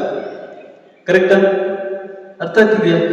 ಸೊ ಯಾವುದೇ ಕೆಲಸವನ್ನು ಮಾಡ್ಬೇಕಾದ್ರೂ ಯೋಚನೆ ಮಾಡಿ ಮಾಡ್ಬೇಕು. ಅವ್ರು ಕೇಳಬಹುದಿತ್ತಲ್ಲ, ಇದು ನಿನಗೆ ಹೇಗಿದಾಯ್ತು, ಈ ತರ ಹೇಗಾಯ್ತು ಅಂತ ಕೇಳಬಹುದಿತ್ತಲ್ಲ ಅಲ್ವಾ? ಯಾವುದನ್ನು ಯೋಚನೆ ಮಾಡದೆ ಅವನೇನ್ ಮಾಡಿದ, ಹೀಗೆ ಮಾಡಿದ್ರೆ ಹಾಗಾಗ್ತದೆ ಅಂತ ಹೇಳ್ಕೊಂಡು ಎಲ್ಲ ಒಂದಷ್ಟು ಸನ್ಯಾಸಿಗಳನ್ನ ಕರ್ಕೊಂಡು ಹೋಗಿ ಅವರಲ್ಲಿ ಕೆಲವರನ್ನ ಸಾಯಿಸಿ ಅವನು ಕೊನೆಗೆ ಜೈಲಿಗೆ ಹೋಗುವ ಹಾಗೆ ಆಯ್ತು. ಒಂದು ಕಡೆಯಲ್ಲಿ ಸಿಗುವ ದುಡ್ಡು ಸಿಗ್ಲಿಲ್ಲ, ಇನ್ನೊಂದು ಕಡೆಯಲ್ಲಿ ಅವನ ಬದುಕು ಹಾಳಾಯ್ತು, ಜೈಲಿನಲ್ಲಿ ಶಿಕ್ಷೆ ಪಡುವ ಹಾಗಾಯ್ತು, ಮುದ್ದೆ ಮುರಿಯುವ ಹಾಗಾಯ್ತು ಅಲ್ವಾ? ಅವನ ಸಂಸಾರದಿಂದ ಅವನನ್ನ ದೂರ ಹಾಕಿದ್ರು, ಸಮಾಜದಲ್ಲಿ ಅವನು ಕೊಲೆಗಾರ ಅಂತ ಹೆಸರು ಮಾಡಿದ. ಎಲ್ಲಾ ನಷ್ಟಗಳು ಕೂಡ ಅವನಿಗಾಯ್ತು. ಯಾಕೆ? ಪರೀಕ್ಷೆ ಮಾಡದೆ ಕೆಲಸ ಮಾಡಿದ್ದಕ್ಕೆ. ಹಾಗಾಗಿ ಏನ್ ಮಾಡ್ಬೇಕು? ಪ್ರತಿಯೊಂದು ಯಾವುದೇ ಕೆಲಸವನ್ನು ಮಾಡ್ಬೇಕಾದ್ರೂ ಕೂಡ ಚೆನ್ನಾಗಿ ಪರೀಕ್ಷೆ ಮಾಡಬೇಕು. ಹೀಗೆ ಇನ್ನೊಂದು ಕತೆ ನಾನು ಹೇಳೋದಕ್ಕಿಂತ ನಿಮ್ಗೆ ಗೊತ್ತಿರ್ಬೋದು. ಆ ಕತೆ ನಿಮ್ಗೆ ಎಲ್ಲಿ ಬಂತು ಅಂತ ಗೊತ್ತಿರ್ಲಿಕ್ಕಿಲ್ಲ. ಯಾಕಂದ್ರೆ ನೀವು ಅದನ್ನು ಸಿನಿಮಾದಲ್ಲಿ ನೋಡಿರ್ಬಹುದು, ಅಥವಾ ಬೇರೆ ಯಾವ್ದಾವ್ದೋ ಪುಸ್ತಕದಲ್ಲಿ ಓದಿರ್ಬಹುದು, ಅಥವಾ ನಿಮ್ಮ ಟೆಕ್ಸ್ಟ್ ಬುಕ್ ಅಲ್ಲಿ ಪದ್ಯದಲ್ಲಿ ಬಂದಿರಬಹುದು. ಆದ್ರೆ ಆ ಕತೆ ಮೂಲದಲ್ಲಿ ಎಲ್ಲಿಂದ ಬಂತು ಅನ್ನೋದು ನಿಮ್ಗೆ ಗೊತ್ತಿರ್ಲಿಕ್ಕಿಲ್ಲ. ಯಾವ ಕತೆ ಇರ್ಬೋದು ಅದು? ಯಾವುದು? ಮೊಲ ಮತ್ತು ಸಿಂಹದ ಕತೆ. ಹಾ, ಅದು ಹೌದು, ಆ ಕಥೆಯನ್ನು ಹೇಳ್ಬೋದು. ಯಾರಾದ್ರೂ ಹೇಳ್ತೀರಾ? ಮೊಲ ಮತ್ತು ಸಿಂಹದ ಕತೆ ಏನು? ಮೊಲ ಸಿಂಹದ ಕತೆ ಏನು? ಒಂದು ಊರಿನಲ್ಲೇ ಕಾಡಿನಲ್ಲಿ ಒಂದು ಕಾಡಿನಲ್ಲಿ ಒಂದು ಸಿಂಹ ಇತ್ತು ಅಲ್ವಾ? ಆ ಸಿಂಹ ಏನ್ ಮಾಡಿತು? ದಿನ ಬೆಳಗಾದ್ರೆ ಒಬ್ಬರನ್ನ ಹಿಡಿಯುವುದು. ಒಂದು ಮೊಲವನ್ನು ಹಿಡಿಯುವುದು, ಒಂದು ಜಿಂಕೆಯನ್ನು ಹಿಡಿಯುವುದು, ಒಂದು ಹುಲಿಯನ್ನು ಹಿಡಿಯುವುದು. ಹುಲಿಯನ್ನು ಹಿಡಿತದ? ಇಲ್ಲ ಅಲ್ವಾ? ಅದಕ್ಕೆ ತಿನ್ಲಿಕ್ಕಾಗುವ ವಸ್ತುಗಳನ್ನು ಮಾತ್ರ ಹಿಡಿತದೆ ಅಲ್ವಾ? ಹಾಗೆ ಎಲ್ಲ ಸಣ್ಣ ಸಣ್ಣ ಪ್ರಾಣಿಗಳನ್ನು ಹಿಡಿಯೋದು ತಿನ್ನೋದು ಮಾಡ್ತಾ ಇತ್ತು. ಇದು ಕಾಡಿನಲ್ಲಿ ದೊಡ್ಡ ಸಮಸ್ಯೆ ಆಯ್ತು ಪ್ರಾಣಿಗಳಿಗೆ. ಎಲ್ಲೂ ಓಡಾಡ್ಲಿಕ್ಕಿಲ್ಲ, ಏನು ಮಾಡ್ಲಿಕ್ಕಿಲ್ಲ, ಯಾವ ಕೆಲಸವನ್ನು ಮಾಡೋ ಹಾಗಿಲ್ಲ, ಯಾವ ಕಡೆಯಿಂದ ಸಿಂಹ ಬರ್ತದೆ ಹೇಳಿಕ್ಕಾಗುದಿಲ್ಲ. ಈ ತರದೆಲ್ಲ ಸಮಸ್ಯೆ ಆಗಿ ಕೊನೆಗೆ ಆ ಎಲ್ಲ ಪ್ರಾಣಿಗಳು ಒಟ್ಟು ಸೇರಿ ಒಂದು ನಿಯೋಗ ಮಾಡಿಕೊಂಡು ಸಿಂಹದ ಹತ್ರ ಹೋಗಿ ಏನ್ ಹೇಳ್ತವೆ? ಸ್ವಾಮಿ, ನಮ್ಗೆ ಗೊತ್ತಿದೆ ನೀನು ಸಿಂಹ ಮೃಗರಾಜ ಅಂತ ಗೊತ್ತಿದೆ, ಕಾಡಿನ ರಾಜ ಅಂತ ಗೊತ್ತಿದೆ. ಆದ್ರೆ ನೀನು ಈ ತರ ಸಿಕ್ಕಿದಲ್ಲೆಲ್ಲ ನೀನು ಬಂದು ತಿನ್ನೋ ಹಾಗಿದ್ರೆ ನಮ್ಗೆ ಬದುಕಲಿಕ್ಕೆ ಕಷ್ಟ ಆಗ್ತದೆ. ಈ ಕಾಡು ಬಿಟ್ಟು ಹೋಗ್ಬೇಕಾಗ್ತದೆ. ನಾವೆಲ್ಲ ಪ್ರಾಣಿಗಳು ಕಾಡಿಗೆ ಹೋದ್ರೆ ಎಂತ ಚಂದ. ನೀನು ಕಾಡಿನ ರಾಜ ಹೌದು, ಆದ್ರೆ ಕಾಡಿನಲ್ಲಿ ಪ್ರಾಣಿಗಳೇ ಇಲ್ಲದಿದ್ರೆ ನೀನು ರಾಜ ಆಗಿ ಮಾಡುದೆಂತದ್ದು? ಸಾಧ್ಯ ಉಂಟಾ? ಈಗ ಒಬ್ಬ ಪ್ರೈಮ್ ಮಿನಿಸ್ಟರ್ ಇದ್ದಾನೆ ಅಂತ ಇಟ್ಕೊಡು. ಆ ಪ್ರೈಮ್ ಮಿನಿಸ್ಟರ್ ದೇಶದಲ್ಲಿ ಜನಗಳೇ ಇಲ್ಲ ಅಂತ ಹೇಳಿದ್ರೆ ಅವ್ನು ಯಾವುದಕ್ಕೆ ಪ್ರೈಮ್ ಮಿನಿಸ್ಟರ್? ಹಾಗೆ ನೀನು ಕಾಡಿನ ರಾಜ ಆದ್ಮೇಲೆ ನಾವೆಲ್ಲ ಬದುಕಿರ್ಬೇಕಲ್ಲ. ನಾವು ಬದುಕಿದ್ರೆ ನಿನಗೆ ರಾಜ ಅಂತ ಹೇಳೋದಕ್ಕೊಂದು ಮರ್ಯಾದೆ ಇದೆ, ಇಲ್ಲಿದ್ರೆ ಮರ್ಯಾದೆ ಇಲ್ಲ. ಹಾಗಾಗಿ ಇವತ್ತಿಂದ ಒಂದು ನಿಯಮ ಮಾಡುವ. ನನಗೆ ನಮ್ಮ ಮತ್ತೆ ನಿನ್ನ ಮಧ್ಯೆಲೂ ನಿಯಮ, ಒಂದು ಒಪ್ಪಂದ. ಏನು ಒಪ್ಪಂದ ಅಂತ ಹೇಳಿದ್ರೆ, ನಾವೇ ಪ್ರತಿದಿನ ಒಂದು ಪ್ರಾಣಿಯನ್ನು ತಂದು ನಿನ್ನ ತಟ್ಟೆಗೆ ಹಾಕ್ತೇವೆ. ಇವತ್ತು ಇಡ್ಲಿ ಹಾಕಿದ್ರಲ್ಲ, ಹಾಗೆ ಪ್ರತಿದಿನ ಅದು ತಟ್ಟೆ ಹಿಡ್ಕೊಂಡು ಬರುದು. ಆ ತಟ್ಟೆಗೆ ಪ್ರತಿದಿನ ಒಂದು ಬಂದು ಬಿಡುದು. ಒಂದು ದಿವಸ ಮೊಲ, ಒಂದು ದಿವಸ ಜಿಂಕೆ, ಒಂದು ದಿವಸ ಯಾವುದು ಕುರಿ, ಆಡು, ಯಾವುದೋ ಒಂದು ದಿನ ಒಂದೊಂದು ಪ್ರಾಣಿ ಬಂದು ಬಿಡುದು. ಈ ವ್ಯವಸ್ಥೆ ಮಾಡುವ. ನೀನು ಅಲ್ಲಿ ಇಲ್ಲಿ ಸಿಕ್ಕಿದವರೆಲ್ಲ ಬೇಟೆ ಆಡ್ತಾ ಹೋಗ್ಬೇಡ. ಪ್ರತಿದಿನ ನಾವೇ ಒಂದು ಪ್ರಾಣಿಯನ್ನು ತಂದು ನಿನ್ನ ಬಾಯಿಗೆ ಒಪ್ಪಿಸ್ತೇವೆ, ನೀನು ಅದನ್ನು ತಿಂತ ಸಂತೋಷವಾಗಿರು ಅಂತ ಹೇಳಿದೆ. ಸಿಂಹ ಯೋಚನೆ ಮಾಡಿತ್ತು, ನನಗೂ ಇದು ಒಳ್ಳೆಯ ಯೋಚನೆ. ಯಾಕೆ, ಹೇಗೂ ಪ್ರಾಯ ಆಯ್ತು, ಇನ್ನು ಅಲ್ಲಿ ಇಲ್ಲಿ ಎಲ್ಲ ಕಡೆ ಓಡಾಡ್ಕೊಂಡು ಹಾರಾಡ್ಕೊಂಡು ಇರ್ಲಿಕ್ಕೆ ಕಷ್ಟ ಅಲ್ವಾ? ಪ್ರತಿದಿನ ಬೇಟೆ ಆಗೋದು ಕಷ್ಟ. ಈಗ ಸ್ವಲ್ಪ ಮೈಯಲ್ಲಿ ಶಕ್ತಿ ಇದೆ, ಬೇಟೆ ಆಡ್ಬೋದು. ನಾಳೆ ಸ್ವಲ್ಪ ವೃದ್ಧಾಪ್ಯ ಬಂದ್ಮೇಲೆ ನನಗೆ ದಿನನಿತ್ಯ ಬೇಟೆ ಆಡಿ ತಿನ್ನೋದು ಕಷ್ಟ ಆಗ್ತದೆ. ಇವರು ಒಂದು ಆಫರ್ ಕೊಡ್ತಾ ಇದ್ದಾರೆ ಅಲ್ವಾ? ಆಫರ್ ತುಂಬಾ ಚೆನ್ನಾಗಿದೆ. ಯಾಕೆ, ಪ್ರತಿದಿನ ಅವರೇ ಬರ್ತಾರೆ ನನ್ನ ಹತ್ರ, ತಟ್ಟೆ ಹಿಡ್ಕೊಂಡು ಬರ್ತಾರೆ. ಹಾಗಾಗಿ ಓಕೆ ಅಂತ ಹೇಳಿ ಸಿಂಹ ಒಪ್ಪಿದ ಮೇಲೆ ಏನಾಯ್ತು, ಪ್ರತಿದಿನ ಒಂದಲ್ಲ ಒಂದು ಪ್ರಾಣಿಗಳನ್ನು ಕಳಿಸ್ತಾ ಇದ್ರು. ಕೊನೆಗೆ ಒಂದು ದಿವಸ ಒಂದು ಮೊಲ ಬರ್ಬೇಕಾಗಿತ್ತು. ಈ ಮೊಲ ಕರೆಕ್ಟ್ 12 ಗಂಟೆ ಬರಬೇಕು, ಲಂಚ್ ಟೈಮ್ 12 ಗಂಟೆ ಬರಬೇಕು. ಈ ಮೊಲ ಒಂದು 12:10 ಆದ್ರೂ ಬರಲಿಲ್ಲ. ಸಿಂಹ ಯೋಚನೆ ಮಾಡ್ತಾ ಇದೆ, ಕಾಯ್ತಾ ಇದೆ, ನೋಡ್ತಾ ಇದೆ, ಎಲ್ಲ ಮಾಡ್ತಾ ಇದೆ. ಮೊಲ ಬಂದಿಲ್ಲ. 12 ಕಾಲ ಆಯ್ತು ಬಂದಿಲ್ಲ, 12:15 ಆಯ್ತು ಬಂದಿಲ್ಲ, 12 ಮುಕ್ಕಾಲಾದ್ರೂ ಕಾಣಿಸ್ತಾ ಇಲ್ಲ. ಕೊನೆಗೆ 1 ಗಂಟೆ ಆಗುವಷ್ಟರಲ್ಲಿ ಮೊಲ ನಿಧಾನಕ್ಕೆ ಚುಕ್ಕು ಚುಕ್ಕು ಚುಕ್ಕು ಅಂತ ಬರ್ತಾ ಇದೆ. ಆವಾಗ ಸಿಂಹಕ್ಕೆ ಸಿಟ್ಟು ನೆತ್ತಿಗೆ ಏರಿತು. ಯಾಕೆ, 1 ಗಂಟೆ ಲೇಟ್ ಅಲ್ವಾ? ಹಸಿದು ಕೂತಿರ್ಬೇಕು, 1 ಗಂಟೆ ಲೇಟ್ ಆಗಿದೆ. ಅದು ಅದರ ಮೇಲೆ ಹಾರ್ಲಿಕ್ಕೆ ಹೋಯ್ತು, ಮೊಲದ ಮೇಲೆ. ಅವಾಗ ಮೊಲ ಹೇಳ್ತು, ತಡಿ ಸ್ವಲ್ಪ ನನ್ನ ಮಾತು ಕೇಳು. ಏನು, ನಾವು ಸಣ್ಣವು, ಮೊಲ ಸ್ವಲ್ಪ ದೊಡ್ಡ ಸಣ್ಣದು, ನಿನ್ನ ಒಂದು ಬಾಯಿಗೂ ಆಗ್ಲಿಕ್ಕಿಲ್ಲ ಅಲ್ವಾ? ನಾವು ಊಟ ಮಾಡುವಾಗ ಒಂದು ಬಜ್ಜಿ ಇಟ್ಕೊಳ್ತೇವೆ, ಬಜ್ಜಿ ಏನೋ ಒಂದು ಸೈಡಿಗೆ ಇಟ್ಕೊಳ್ತೇವೆ. ಹಾಗೆ ಮೊಲ ಅಂತ ಹೇಳೋದು ನಿನ್ನ ಊಟದ ಸೈಡ್ ಡಿಶ್ ಅಲ್ವಾ, ಮೇನ್ ಡಿಶ್ ಅಲ್ಲ. ನಾನು ಇಷ್ಟು ಸಣ್ಣದು, ನಾನು ಒಂದು ಮೊಲವನ್ನು ತಿಂದ್ರೆ ನಿಮಗೆ ಹೊಟ್ಟೆ ತುಂಬುದಿಲ್ಲ. ಅದಕ್ಕೆ ಅಂತಲೇ ನಾವು 6 ಮೊಲಗಳು ಬರ್ತಾ ಇದ್ದೇವೆ. ಎಷ್ಟು? 6 ಮೊಲಗಳು ಬರ್ತಾ ಇದ್ದೇವೆ. ಆದ್ರೆ ನಾವು ಬರ್ತಾ ಇರುವಾಗ ಒಂದು ಸಮಸ್ಯೆ ಆಯ್ತು. ಸಿಂಹ ಕೇಳಿತು, ಏನು ಸಮಸ್ಯೆ, ಬೇಗ ಹೇಳು, ನನಗೆ ಹೊಟ್ಟೆ ಹಸಿತಾ ಉಂಟು. ಕತೆ ತುಂಬಾ ಉದ್ದ ಕೇಳಿಬೇಡ, ಬೇಗ ಹೇಳು. ನೋಡು, ನಾವು ಬರ್ತಾ ಇರುವಾಗ ಈ ಸಿಂಹ, ಇನ್ನೊಂದು ಸಿಂಹ ನಮ್ಗೆ ಸಿಕ್ಕಿತ್ತು ದಾರಿಯಲ್ಲಿ. ನೀನಲ್ಲ, ಇನ್ನೊಂದು ಸಿಂಹ. ಅದಕ್ಕೆ ನಿನ್ನ ಹಾಗೆಯೇ ಪಂಚ, ನಿನ್ನ ಹಾಗೆಯೇ ಕೇಸರ, ನಿನ್ನ ಹಾಗೆಯೇ ಬಾಲ, ನಿನ್ನ ಹಾಗೆಯೇ ಬಣ್ಣ, ನಿನ್ನ ಹಾಗೆಯೇ ದೊಡ್ಡ ದೊಡ್ಡ ಕಣ್ಣು, ಎಲ್ಲ ನೋಡ್ಲಿಕ್ಕೆ ನಿನ್ನ ಹಾಗೆಯೇ ಉಂಟು. ಆದ್ರೆ ನೀನಲ್ಲ, ಇನ್ನೊಂದು ಸಿಂಹ.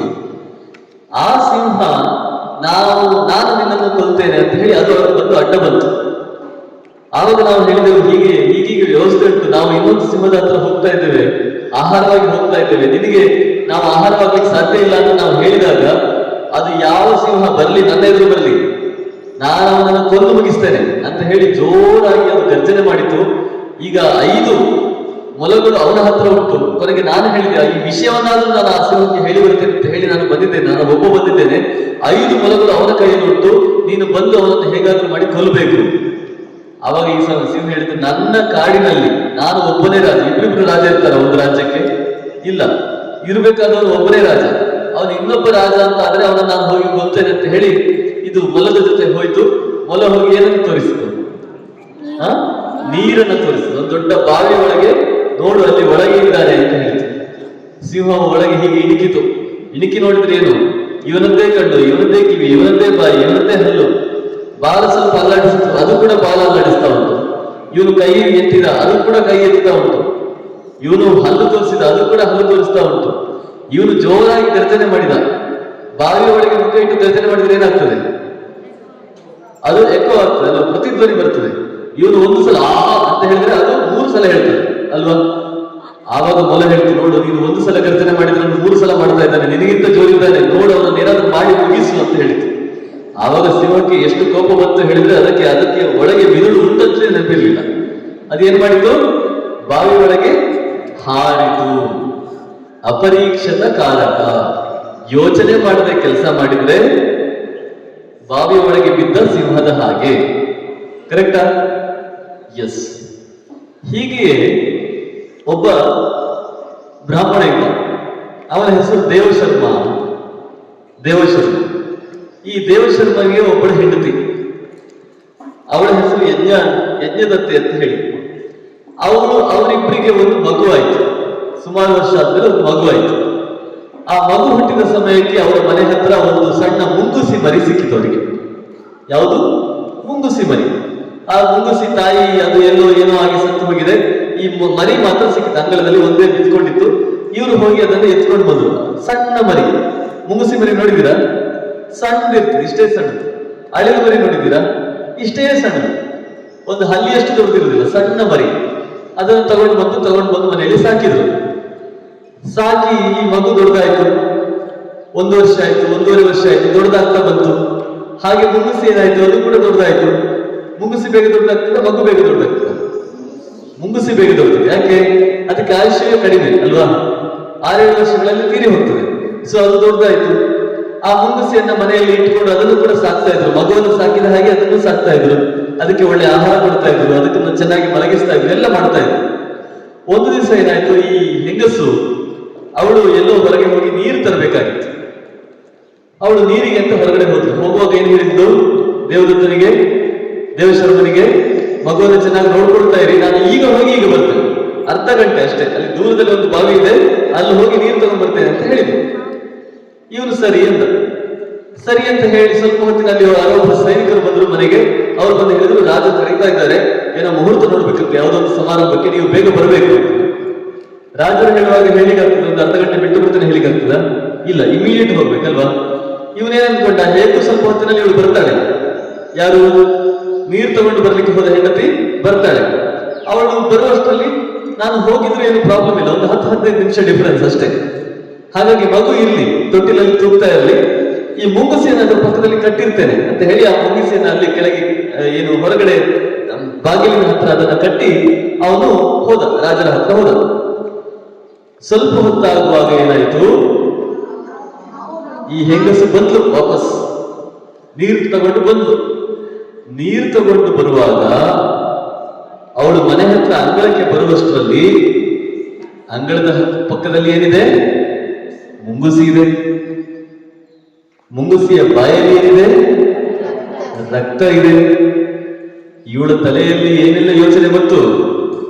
ಈ ಮುಂಗುಸಿ ಒಂದು ಹಾವನ್ನ ಕಚ್ಚಿ ಕೊಲ್ಲುವ ಹಾಗೆ ನನ್ನ ಮಗುವನ್ನ ಕಚ್ಚಿ ಕೊಂದಿದೆ, ಅದರ ರಕ್ತ ಎಲ್ಲ ಕುಡಿದಿದೆ, ಅದರ ಮಾಂಸ ಎಲ್ಲ ತಿಂದಿದೆ, ನನ್ನ ಮಗನ್ನ ಸರ್ವನಾಶ ಮಾಡಿದೆ, ಈ ಮುಂಗುಸಿ ನನ್ನ ಮಗನ ಕೊಂದು ಹಾಕಿದೆ ಅಂತ ಹೇಳಿ ಒಂದೇ ಯೋಚನೆಯಲ್ಲಿ ಅವಳೇನ್ ಮಾಡಿದ್ಲು, ತುಂಬಿದ ಕೊಡವನ್ನ ಏನ್ ಮಾಡಿದ್ಲು, ಕೊಡಪಾನವನ್ನ ತೆಗೆದು ಆ ಮರಿಯ ಮೇಲೆ ಹಾಕಿದ್ಲು.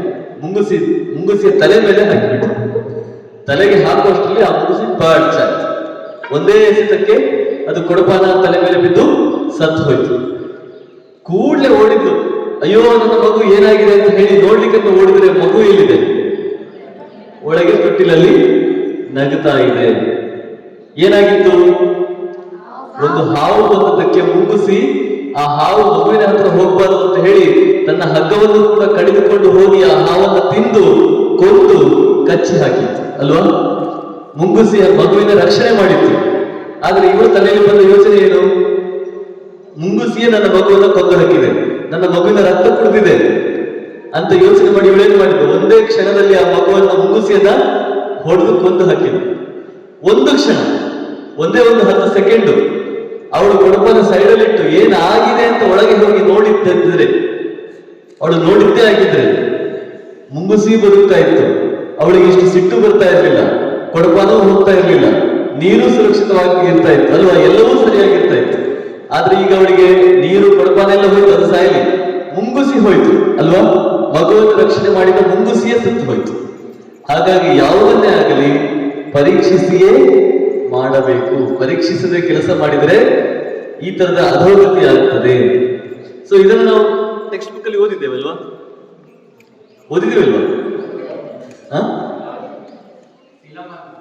ಫಿಲ್ಮ್ ಅಲ್ಲೇ ಬಂದಿದೆಲ್ಲ, ಒಂದು ಪದ್ಯವೇ ಉಂಟಲ್ವಾ? ಯಾರನ್ನು ಹಾಡ್ತೀರಾ?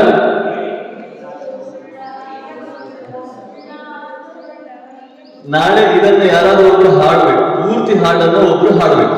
ಯಾರು ಹಾಡ್ತೀರಿ? ಒಬ್ರು ಯಾರಾದ್ರೂ ಒಬ್ರು ಅವ್ರ ಜೊತೆ ಅವರಲ್ಲಿ ಯಾರಾದ್ರೂ ಒಬ್ರು ಇರ್ತಾರೆ. ನೀನ್ ಹಾಡ್ತೀಯಾ?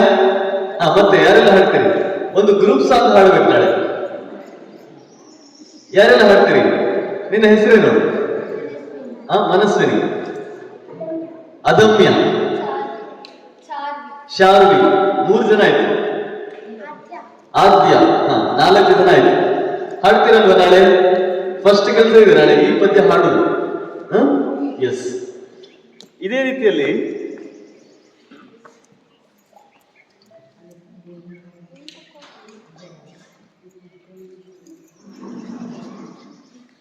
ಒಬ್ಬ ಮಂಥರ ಅಂತ ಒಬ್ಬ ಇದ್ದ. ಮಂಥರೇ ಅಲ್ಲ, ಮಂಥರ. ಇವನು ಒಬ್ಬ ಬಡಗಿ ಅಲ್ಲ, ಸಾರಿ, ಏನ್ ಹೇಳ್ತಾರೆ, ನೇಯ್ಗೆ ಮಾಡುವುದು, ನೇಕಾರದ ಕೆಲಸ ಮಾಡ್ತಾ ಇದ್ದ. ಆಯ್ತಾ? ಇವನ ಹತ್ರ ಇದ್ದ ನೇಯ್ಗೆಯ ಇದೆಯಲ್ಲ, ನೇಯ್ಗೆ ಯಂತ್ರ, ಅದು ತುಂಬಾ ಹಳೆಯಾಗಿತ್ತು. ಹಾಗೆ ಅವನು ಅದನ್ನ ಸರಿ ಮಾಡಬೇಕು, ಹೊಸ ಮರ ಅದಕ್ಕೆ ಹಾಕಬೇಕು ಅಂತ ಯೋಚನೆ ಮಾಡ್ತಾ ಇದ್ದ. ಹಾಗೆ ಒಂದು ದಿವಸ ಡಿಸೈಡ್ ಮಾಡಿದ, ಹೋದ ಕಾಡಿಗೆ, ಹೊಸ ಮರ ತರಬೇಕು ಅಂತ ಹೋದ. ಒಂದು ಕೊಡಲಿ ಹಿಡ್ಕೊಂಡು ಹೋಗಿ ಅವನು ಒಂದು ಮರವನ್ನ ನೋಡಿ, ಮರ ಚೆನ್ನಾಗಿದೆ, ಇದರ ಮರಮಟ್ಟ ಚೆನ್ನಾಗಿದೆ, ಇದರಿಂದ ಒಳ್ಳೆ ಕಟ್ಟಿಗೆ ಮಾಡ್ಬೋದು, ಅಂದ್ರೆ ನನ್ನ ನೇಕಾರ ಆ ಯಂತ್ರಕ್ಕೆ ಬೇಕಾದ ಒಳ್ಳೆ ಮರ ಇದರಿಂದ ಸಿಗ್ತದೆ ಅಂತ ಹೇಳಿ ಅವನು ಅದನ್ನ ಕೊಡಲಿಯಿಂದ ಹೊಡಿಬೇಕು ಅನ್ನೋಷ್ಟರಲ್ಲಿ ಯಾರೋ ಒಬ್ಬ ಬಂದ್ರು. ಯಾರು ಬಂದ್ರು? ಒಬ್ಬ ಯಕ್ಷ ಬಂದ. ಯಕ್ಷ ಅಂದ್ರೆ ಅವನು ಪಿಶಾಚಿ ಹಾಗೆ, ಆದ್ರೆ ಒಳ್ಳೆಯ ಮನುಷ್ಯ. ನಾವು ಈಗಿನ ಕಾಲದಲ್ಲಿ ಏನ್ ಹೇಳ್ಬೋದು, ಜೀನಿ ಅಂತ ಹೇಳ್ಬೋದು. ನೀವು ಅಲಾವುದ್ದೀನ ಕತೆ ಓದಿದ್ದೀರಾ? ಅಲಾವುದ್ದೀನ ಒಂದು ಪಾತ್ರೆ ತಿಕ್ಕಿದ ಕೂಡಲೇ ಅದರಲ್ಲಿ ಒಬ್ಬ ಬರ್ತಾನಲ್ಲ, ಯಾರು? ಜೀನಿ. ಹಾಗೆ ಆತದೊಂದು ಜೀನಿ, ಅವನಿಗೆ ನಾವು ನಮ್ಮ ಭಾಷೆಯಲ್ಲಿ ಏನ್ ಹೇಳ್ತೇವೆ, ಯಕ್ಷ ಅಂತ ಹೇಳ್ತೇವೆ. ಆತದೊಬ್ಬ ಯಕ್ಷ ಬಂದ. ಅವನು ಬಂದು, ನೋಡಪ್ಪ, ನಾನು ಈ ಮರದಲ್ಲಿದ್ದೇನೆ, ಈ ಮರವೇ ನನ್ನ ಮನೆ, ಈ ಮರ ಬಿಟ್ಟು ಬೇರೆ ಯಾವುದಾದ್ರೂ ನೀನು ಕರೆದುಕೋ, ಆದ್ರೆ ಈ ಮರದ ಸುದ್ದಿಗೆ ಬರಬೇಡ ಅಂತ ಹೇಳಿ ಯಕ್ಷ ಹೇಳಿತು. ಇವನು ಹೇಳಿದ, ಇಲ್ಲ, ನಾನು ಎಲ್ಲಾ ಮರವನ್ನು ನೋಡ್ಕೊಂಡು ಬಂದಿದ್ದೇನೆ, ಇದೇ ಒಳ್ಳೆ ಮರ, ಒಳ್ಳೆ ಜಾತಿಯ ಮರ ಇದು, ನನಗೆ ಇದನ್ನು ಕಡಿದ್ರೆ ನನಗೆ ಜಾಸ್ತಿ ಕಟ್ಟಿಗೆ ಸಿಗೋದಿದ್ರಲ್ಲಿ ಇದನ್ನೇ ಕಡಿತೇನೆ ಅಂತ ಅವನು ಹೇಳಿದ. ಯಕ್ಷ ಹೇಳಿತು, ಸ್ವಾಮಿ, ನಾನು ಬೇಡ್ಕೊಳ್ತಾ ಇದ್ದೇನೆ, ಈ ಮರ ಬಿಟ್ಟು ನನಗೆ ಬೇರೆ ಮರದಲ್ಲಿ ನನಗೆ ಅಷ್ಟು ಇಷ್ಟ ಇಲ್ಲ, ನಾನು ಇಲ್ಲೇ ಇರಬೇಕು ಅಂತ ಬಂದವನು, ನೀನ್ ಬೇರೆ ಏನನ್ನಾದ್ರೂ ನೋಡ್ಕೊ. ಇವನು ಇಲ್ಲ, ನಾನು ಇದನ್ನೇ ಕಡಿಬೇಕು ಅಂತ ಇವನು. ಕೊನೆಗೆ ಯಕ್ಷ ಹೇಳಿತು, ಹಾಗಾದ್ರೆ ಒಂದು ಕಾಂಪ್ರಮೈಸ್ ಮಾಡಬಹುದು ಅಲ್ವಾ? ಯಾವತ್ತೂ ನಾವು ಇಬ್ರು ಪರಸ್ಪರ ಜಗಳಾಡಲಿದ್ರೆ ಕೊನೆಗೆ ರೀತಿ ಬರ್ತೇವೆ, ಒಬ್ಬರೊಬ್ಬರಿಗೆ ಹೊಡೆದಾಡ್ಕೊಳ್ಳೋದು, ಇಲ್ಲದಿದ್ರೆ ಕಾಂಪ್ರಮೈಸ್, ನೀನು ಹೀಗೆ ಮಾಡು, ನಾನು ಹೀಗೆ ಮಾಡ್ತೇನೆ ಅಂತ ಹೇಳ್ತೇವೆ ಅಲ್ವಾ? ಹಾಗೆ ಒಂದು ಕಾಂಪ್ರಮೈಸಿಂಗ್ ಬಂದ. ಯಾರು? ಯಕ್ಷ ಹೇಳಿದ, ನೋಡು, ಒಂದು ವಿಷಯ, ನೀನು ಈ ಮರವನ್ನು ಬಿಟ್ಟುಬಿಡು, ನಾನು ನಿನಗೆ ಒಂದು ವರ ಕೊಡ್ತೇನೆ, ಅದು ಯಾವ್ದು ಬೇಕಾದ್ರೂ ನೀನು ಕೇಳು, ಏನ್ ಬೇಕಾದ್ರೂ ಕೇಳ್ಕೊಡ್ತೇನೆ, ನೀನು ಕೇಳಿದ್ದನ್ನು ಕೊಡ್ತೇನೆ, ಆದ್ರೆ ಈ ಮರವನ್ನು ಬಿಟ್ಟುಬಿಡು. ಆಗ್ಬೋದಾ? ಆಗ್ಬೋದು ಅಂತ. ವರ ಕೊಡೋದ್ರಲ್ಲಿ ಯಾರು ಬೇಡ ಹೇಳ್ತಾರೆ? ಯಾರಾದ್ರೂ ದೇವರು ಬಂದು ನಿನಗೆ ವರ ಕೊಡ್ತೇನೆ ಅಂತ ಹೇಳಿದ್ರೆ, ಅಯ್ಯೋ ಬೇಡಪ್ಪ ಅಂತ ಹೇಳ್ತಾರೆ ಯಾರಾದ್ರೂ? ಇಲ್ಲ ಅಲ್ವಾ? ಹಾಗೆ ಇವನು ವರ ಕೊಡ್ತೇನೆ ಹೇಳಿದಾಗ ಸರಿ ಅಂತ ಒಪ್ಕೊಂಡ. ಏನು ವರ ಕೇಳುದು ಅಂತ ಯೋಚನೆ ಮಾಡಿ ಅವನ ಫ್ರೆಂಡ್ ಒಬ್ಬ ಇದ್ದ, ಅವನ ಹತ್ರ ಹೋದ. ನೋಡು, ನನಗೆ ಯಾರೋ ಒಬ್ಬರು ಒಂದು ವರ ಕೊಡ್ತೇನೆ ಹೇಳಿದ್ದಾರೆ, ಏನು ವರ ಕೇಳಬೇಕು ಹೇಳು ಅಲ್ಲಪ್ಪ ವರ ಕೊಡ್ತೇನೆ ಹೇಳಿದ್ರೆ ಅದರಲ್ಲಿ ಕೇಳುತ್ತಿದ್ದೇನೆ, ರಾಜ್ಯ ಬೇಕು ಅಂತ ಕೇಳು. ಆವಾಗ ಎಲ್ಲ ಬರ್ತದಲ್ಲ ನಿಮ್ಗೆ, ರಾಜ್ಯದ ಜೊತೆ ರಾಣಿ, ಅರಮನೆ, ಸೈನಿಕರು, ಆಮೇಲೆ ಕೋಶ ಅಂದ್ರೆ ಖಜಾನೆ, ದುಡ್ಡು ಎಲ್ಲವೂ ಬರ್ತದಲ್ಲ ನಿನಗೆ. ರಾಜ್ಯ ಬೇಕು ಅಂತ ಕೇಳು, ಅದಕ್ಕಿಂತ ದೊಡ್ಡ ವರವೇ ಬೇಕಾಗಿಲ್ಲ. ಇವನು ಸರಿ ನೀನು ಹೇಳುದು ಚೆನ್ನಾಗಿದೆ, ಆದ್ರೆ ನಾವು ಗಂಡಸರು ಏನ್ ಮಾಡ್ಬೇಕು? ಎಲ್ಲ ತಂತ್ರಕ್ಕಿಂತ ದೊಡ್ಡ ತಂತ್ರ ಪಂಚತಂತ್ರ, ದೊಡ್ಡ ಪಂಚತಂತ್ರ ಯಾವುದು? ಗಂಡಸರು ಮೊದಲು ಹೆಂಡತಿಯ ಮಾತು ಕೇಳಬೇಕು. ಕರೆಕ್ಟಾ? ಹಾಗಾಗಿ ನೀನು ನೀನ್ ಹೇಳಿದ್ದು ಎಲ್ಲ ಸರಿ, ಹೆಂಡತಿಯ ಮಾತನ್ನು ಕೇಳಬೇಕು. ಅದನ್ನು ಕೇಳಿಕೊಂಡು ಬರ್ತೇನೆ ಅಂತ ಮನೆಗೆ ಹೋಗಿ ಹೇಳಿದ, ನೋಡು ನನಗೆ ಈ ತರ ಮರದಲ್ಲಿ ಒಬ್ಬ ಯಕ್ಷ ಕೂತಿದ್ದಾನೆ, ಆ ಯಕ್ಷ ನನಗೆ ಈ ತರ ವರ ಕೊಡ್ತೇನೆ ಹೇಳ್ತಾ ಇದ್ದಾನೆ, ಏನು ವರ ಕೇಳಬೇಕು ಹೇಳು. ಅವಳು ಹೇಳಿದ್ರು, ನೀನೇನಾದ್ರೂ ಯೋಚನೆ ಮಾಡಿದ್ಯಾ ಅಂತ ಕೇಳಿದ್ರು. ಈ ಹೆಂಡತಿಯರು ಹಾಗೆ ಇಮಿಡಿಯೇಟ್ ಆಗಿ ಏನು ಹೇಳುದಿಲ್ಲ, ಗಂಡನ ಮನಸ್ಸಿನಲ್ಲಿ ಏನು ಅಂತ ಫಸ್ಟ್ ತಿಳ್ಕೊಳ್ತಾರೆ ಅಲ್ವಾ. ಅವಳು ಏನು ಹೇಳಿದ್ದು, ನೀನೇನಾದ್ರೂ ಯೋಚನೆ ಮಾಡಿದ್ಯಾ ಹೇಳು ಅಂತ ಹೇಳಿದ್ರು. ಇವನು ಹೇಳಿದ, ನಾನೇನು ಯೋಚನೆ ಮಾಡ್ಲಿಲ್ಲ, ಆದ್ರೆ ನಾನು ನನ್ನ ಸ್ನೇಹಿತನ ಹತ್ರ ಕೇಳಿದೆ, ಅವನು ಹೀಗೆ ರಾಜ್ಯ ಕೇಳು ಅಂತ ಹೇಳ್ತಾ ಇದ್ದಾನೆ. ಇವಳು ಹೇಳಿದ್, ನೋಡು ರಾಜ್ಯದ ವಿಷಯಕ್ಕೊಂದು ಹೋಗಬೇಡ. ಯಾಕೆ? ರಾಜ್ಯ ಅಂತ ಹೇಳಿ ಸುಮಾರು ಜನ ಮಾಡ್ತಿದ್ದಾರೆ. ಯಾರು? ರಾಮ. ಅವನಿಗೆ ರಾಜ್ಯಕ್ಕೆ ಯುವರಾಜ ಅಂತ ಪಟ್ಟಾಭಿಷೇಕ ಮಾಡ್ಲಿಕ್ಕೆ ಹೋದಾಗ ಏನಾಯ್ತು? ಅವನಿಗೆ 14 ವರ್ಷ ಕಾಡಿಗೆ ಹೋದ. ರಾವಣ ನನ್ನ ರಾಜ್ಯ ಅಂತ ಹೇಳಿದವನು ಏನಾದ? ಮಣ್ಣು ತಿಂದ ಅಲ್ವಾ, ಸತ್ತೇ ಹೋದ ರಾಮನ ಕೈಯಲ್ಲಿ. ವಾಲಿ ನನ್ನದು ಇದು ರಾಜ್ಯ ಅಂತ ಹೇಳಿದ, ಅವನೇನಾದ? ಅವನು ಸತ್ತು ಹೋದ. ದುರ್ಯೋಧನ ನನ್ನದೇ ರಾಜ್ಯ, ನಾನೇ ಆಳ್ತೇನೆ, ಒಂದು ಸೂಜಿಯ ಜಾಗ ಕೂಡ ನನಗೆ ಕೊಡುದಿಲ್ಲ ಅಂತ ಹೇಳಿದ, ಅವನೇನಾದ? ಅವನು ಹಾಳಾಗಿ ಹೋದ. ರಾಜ್ಯ ಬೇಕು ಅಂತ ಹೇಳಿದವರೆಲ್ಲ ಹಾಳಾಗಿ ಹೋಗಿದ್ದಾರೆ. ನೀನು ಆ ವಿಷಯಕ್ಕೆ ಮಾತ್ರ ಹೋಗ್ಬೇಡ. ಮತ್ತೇನು? ನೀನು ನೇಕಾರ ಅಲ್ವಾ? ನೀನು ನೇಯ್ಗೆ ಮಾಡುವನಲ್ವಾ? ಇವತ್ತು ನೀನು ಇಡೀ ದಿವಸ ನೇಯ್ಗೆ ಮಾಡ್ತಾ ಇದ್ರೆ ದಿನದ ಕೊನೆಗೆ ಒಂದು ಬಟ್ಟೆ ಹೊಲಿಬಹುದು, ಅಥವಾ ಒಂದು ಸೀರೆ ತೆಗಿಬಹುದು. ನೀನು ಏನ್ ಕೇಳಬೇಕು? 2 ಕೈ ಅಂದ್ರೆ 4 ತೋಳು. ಈಗ 2 ತೋಳಿದೆ, 4 ತೋಳು ಬೇಕು ಅಂತ ಹೇಳು. ಆಮೇಲೆ ನೀನು ಒಂದು ಕೆಲಸ ಮಾಡ್ಬೇಕಾದ್ರೆ ಅದರ ಕಡೆಯೇ ಒಂದು ಮುಖ ಇಟ್ಟಿರ್ಬೇಕು. ನೀನು 2 ಕಡೆಯಲ್ಲಿ ಕೆಲಸ ಮಾಡುವುದಾದ್ರೆ ಈ ಕಡೆ ಒಂದು ಮುಖ ಬೇಕಲ್ಲ, ಹಾಗೆ 2 ಮುಖ ಬೇಕು ಅಂತ ಹೇಳು. 2 ಮುಖ 4 ತೋಳು, ಆವಾಗ ನಿನಗೆ ಡಬಲ್ ಕೆಲಸ ಮಾಡ್ಲಿಕ್ಕೆ ಆಗ್ತದೆ. 2 ದಿನ ಮಾಡುವ ಕೆಲಸ ಒಂದೇ ದಿನ ಮಾಡ್ಬೋದು, ನಾವು ಜಾಸ್ತಿ ಸಂಪಾದನೆ ಮಾಡ್ಬೋದು. ಇದು ಕೇಳು ಅಂತ ಹೇಳಿದ. ಗಂಡಂದಿರು ಯಾವತ್ತೂ ಏನ್ ಮಾಡ್ತಾರೆ? ಹೆಂಡತಿಯರು ಹೇಳಿದ್ದನ್ನ ಚಾಚೂ ತಪ್ಪದೆ ಪಾಲನೆ ಮಾಡ್ತಾರೆ ಅಲ್ವಾ. ಆಮೇಲೆ ಯೋಚನೆ ಮಾಡೋದಿಲ್ಲ, ಯಾಕೆ? ಎಲ್ಲ ಯೋಚನೆ ಅವಳು ಮಾಡಿರ್ತಾಳೆ ಅಂತ. ಅವನು ಸೀದಾ ಬಂದು ಏನ್ ಮಾಡಿದ? ಈ ಜೀನಿ ಹತ್ರ ಏನು ಕೇಳಿದ? ನೀನು ವರ ಕೊಡದೆ ಆದ್ರೆ ನನಗೆ 2 ತಲೆ 4 ತೋಳು ಬೇಕು, ಇಷ್ಟು ಕೊಡು ಸಾಕು. ಜೀನಿಗೆ ಸ್ವಲ್ಪ ಯೋಚನೆ ಬಂತು, ಅಲ್ಲ ನೀನು ಸರಿಯಾಗಿ ಯೋಚನೆ ಮಾಡಿದೀಯಾ? ಸರಿಯಾಗಿ ಯೋಚನೆ ಮಾಡಿದ್ದೇನೆ ಅಲ್ಲ. ಆಮೇಲೆ ಮತ್ತೆ 2ನೇ ವರ ಬೇಕು ಅಂತ ಕೇಳಲಿಕ್ಕಿಲ್ಲ. ಇಲ್ಲ ಕೇಳಿದಿಲ್ಲ, ಇದು ಒಂದು ಸಾಕು ಅಲ್ಲ, ಕೊಟ್ಟೇ ಬಿಡು ಅಂತ ಹೇಳಿದ. ಅಲ್ಲ, ಇನ್ನೊಂದ್ಸಲ ಯೋಚನೆ ಮಾಡಿಬೇಕಾದ್ರೆ ಸರಿ, ನೋಡು ನೀನು ವರ ಕೊಡ್ತೀಯಾದ್ರೆ ಕೊಡಿದ್ರೆ ವರ ಕಡಿತೇನೆ ಅಂತ. ಆವಾಗ ಜೀನಿ ಏನ್ ಮಾಡಿದ? ವರ ಕೊಟ್ಟ ಕೂಡಲೇ ಅವನಿಗೆ ಎಷ್ಟು ತಲೆ ಬಂತು? 2 ತಲೆ. ಅವನಿಗೆ ಎಷ್ಟು ಕೈ ಬಂತು? 4 ಕೈ. ಈಗ ಅವನು ಖುಷಿಯಾಗಿ ಮನೆಗೆ ಹೋಗ್ತಾ ಹೋದ. ಮನೆಗೆ ನಡ್ಕೊಂಡು ಹೋಗ್ತಾ ಇರ್ಬೇಕಾದ್ರೆ ಏನಾಯ್ತು? ನೋಡಿದವರೆಲ್ಲ ಓಡ್ತಾ ಇದ್ದಾರೆ ಇವನನ್ನು ನೋಡ್ಕೊಂಡು. ಯಾಕೆ? ಭೂತ ಅಂತ ಹೇಳ್ಕೊಂಡು. ಈಗ ಅವನಿಗೆ ಮತ್ತೆ ವಾಪಸ್ ಹೋಗ್ಲಿಕ್ಕೆ ಉಂಟ? ಅಯ್ಯೋ 2 ತಲೆ ಬೇಡಪ್ಪ, 1 ತಲೆ ಸಾಕು ಅಂತ ಹೇಳಿಕೊಟ್ಟ, ಅಥವಾ 4 ಕೈ ಬೇಡ 2 ಕೈ ಸಾಕು ಅಂತ ಹೇಳಿಕೊಟ್ಟ. ಅವರ ಜೀವಮಾನ ಪೂರ್ತಿ ಹಾಗೆ ಬದುಕಬೇಕಲ್ವಾ. ಹಾಗೆಯೇ ಯೋಚನೆ ಮಾಡದೆ ಏನಾದ್ರೂ ಕೆಲಸ ಮಾಡಿದರೆ ಕೊನೆಗೆ ನಾವು ಸಂಕಷ್ಟಕ್ಕೆ ಬೀಳ್ತೇವೆ, ಸಮಸ್ಯೆಗೆ ಬೀಳ್ತೇವೆ. ಯೋಚನೆ ಮಾಡಿ ಕೆಲಸ ಮಾಡಬೇಕು. ಇದೆಲ್ಲವೂ ಕೂಡ ನಮಗೆ ಪಂಚತಂತ್ರವೇ ಹೇಳುವಂತ ಕಥೆಗಳು. ಇನ್ನೂ ಒಂದು ಕಥೆ ಇದೆ, ಇದು ಕೂಡ ಪಂಚತಂತ್ರವೇ ಹೇಳುವಂತ ಕಥೆ. ಒಬ್ಬ ಬಡವ ಇದೆ. ಆ ಬಡವ ತುಂಬಾ ಇಡೀ ದಿನ ಎಲ್ಲ ಕೆಲಸ ಮಾಡಿ ಎಲ್ಲ ತುಂಬಾ ದಣಿವು ಆಗುವಂತಹ ಕೆಲಸ ಮಾಡಿ, ಶ್ರಮಜೀವನದ ಕೆಲಸ ಮಾಡಿ ಕೊನೆಗೆ ಅವನ ಅಂಗಡಿಗೆ ಹೋಗಿ ದುಡ್ಡು ಕೊಟ್ಟು ಹಿಟ್ಟು ತಗೊಂಬಂದಿದ್ದು ಯಾವುದಕ್ಕೆ? ರೊಟ್ಟಿ ತಟ್ಟೋದಕ್ಕೆ ಅಲ್ವಾ. ರೊಟ್ಟಿ ಮಾಡ್ಲಿಕ್ಕೆ ಹಿಟ್ಟು ಬೇಕು. ಹಿಟ್ಟು ತಗೊಂಬಂದ. ಹಿಟ್ಟು ಎಷ್ಟಿತ್ತು? 2 kg ಹಿಟ್ಟಿತ್ತು. ಅದನ್ನು ಒಂದು ಚೀಲದಲ್ಲಿ ಕೊಟ್ಟಿದ್ರು. ಅದನ್ನು ತಗೊಂಡು ಬಂದು ಮನೆಯಲ್ಲಿ ಕಟ್ಟಿದ, ಒಂದು ಕಂಬಕ್ಕೆ ಕಟ್ಟಿ ತುಂಬಾ ಸುಸ್ತಾಗಿತ್ತು ಅವನಿಗೆ.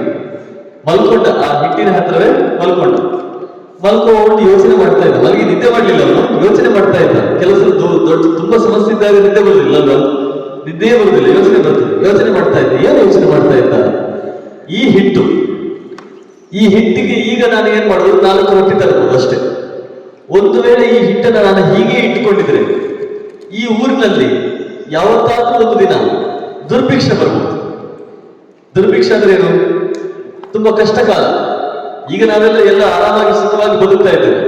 ಒಂದ್ಸಲ ಸುಮ್ಮನೆ ಯೋಚನೆ ಮಾಡೋದು, ಒಂದು 2 ವರ್ಷ ಮಳೆಗಾಲ ಬರಲಿಲ್ಲ ಅಂತ ಇಟ್ಕೊಳ್ಳೋ, ಮಳೆಯೇ ಆಗಲಿಲ್ಲ, ಆವಾಗ ಜನ ಎಲ್ಲ ತುಂಬಾ ಕಷ್ಟಪಡ್ತಾ ಇರ್ತಾರೆ. ಪಕ್ಕದ ಊರುಗಳಿಗೆಲ್ಲ ಗುಳೆ ಹೋಗ್ತಾ ಇರ್ತಾರೆ ಅಲ್ವಾ?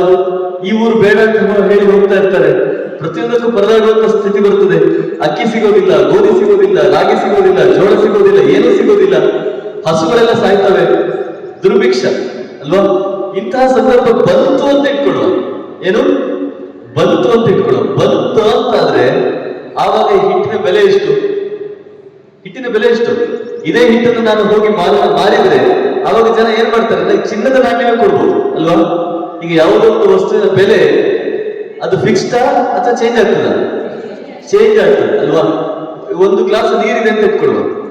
ನಮ್ಮ ಹತ್ರ ತುಂಬಾ ನೀರುಂಟು, ನಮ್ಮ ಬಾವಿಯಲ್ಲಿ ನೀರಿದೆ, ನಾವು ಮನೆ ಒಳಗೆ ನೀರಿಟ್ಟಿದ್ದೇವೆ, ಗಡಿಗೆಯಲ್ಲಿ ಇದೆ, ಎಲ್ಲ ಕಡೆ ನೀರಿದೆ. ಆವಾಗ ಆ ಒಂದು ಗ್ಲಾಸಿಗೆ ನೀರಿಗೆ ಬೆಲೆ ಇಲ್ಲ ಅಲ್ವಾ?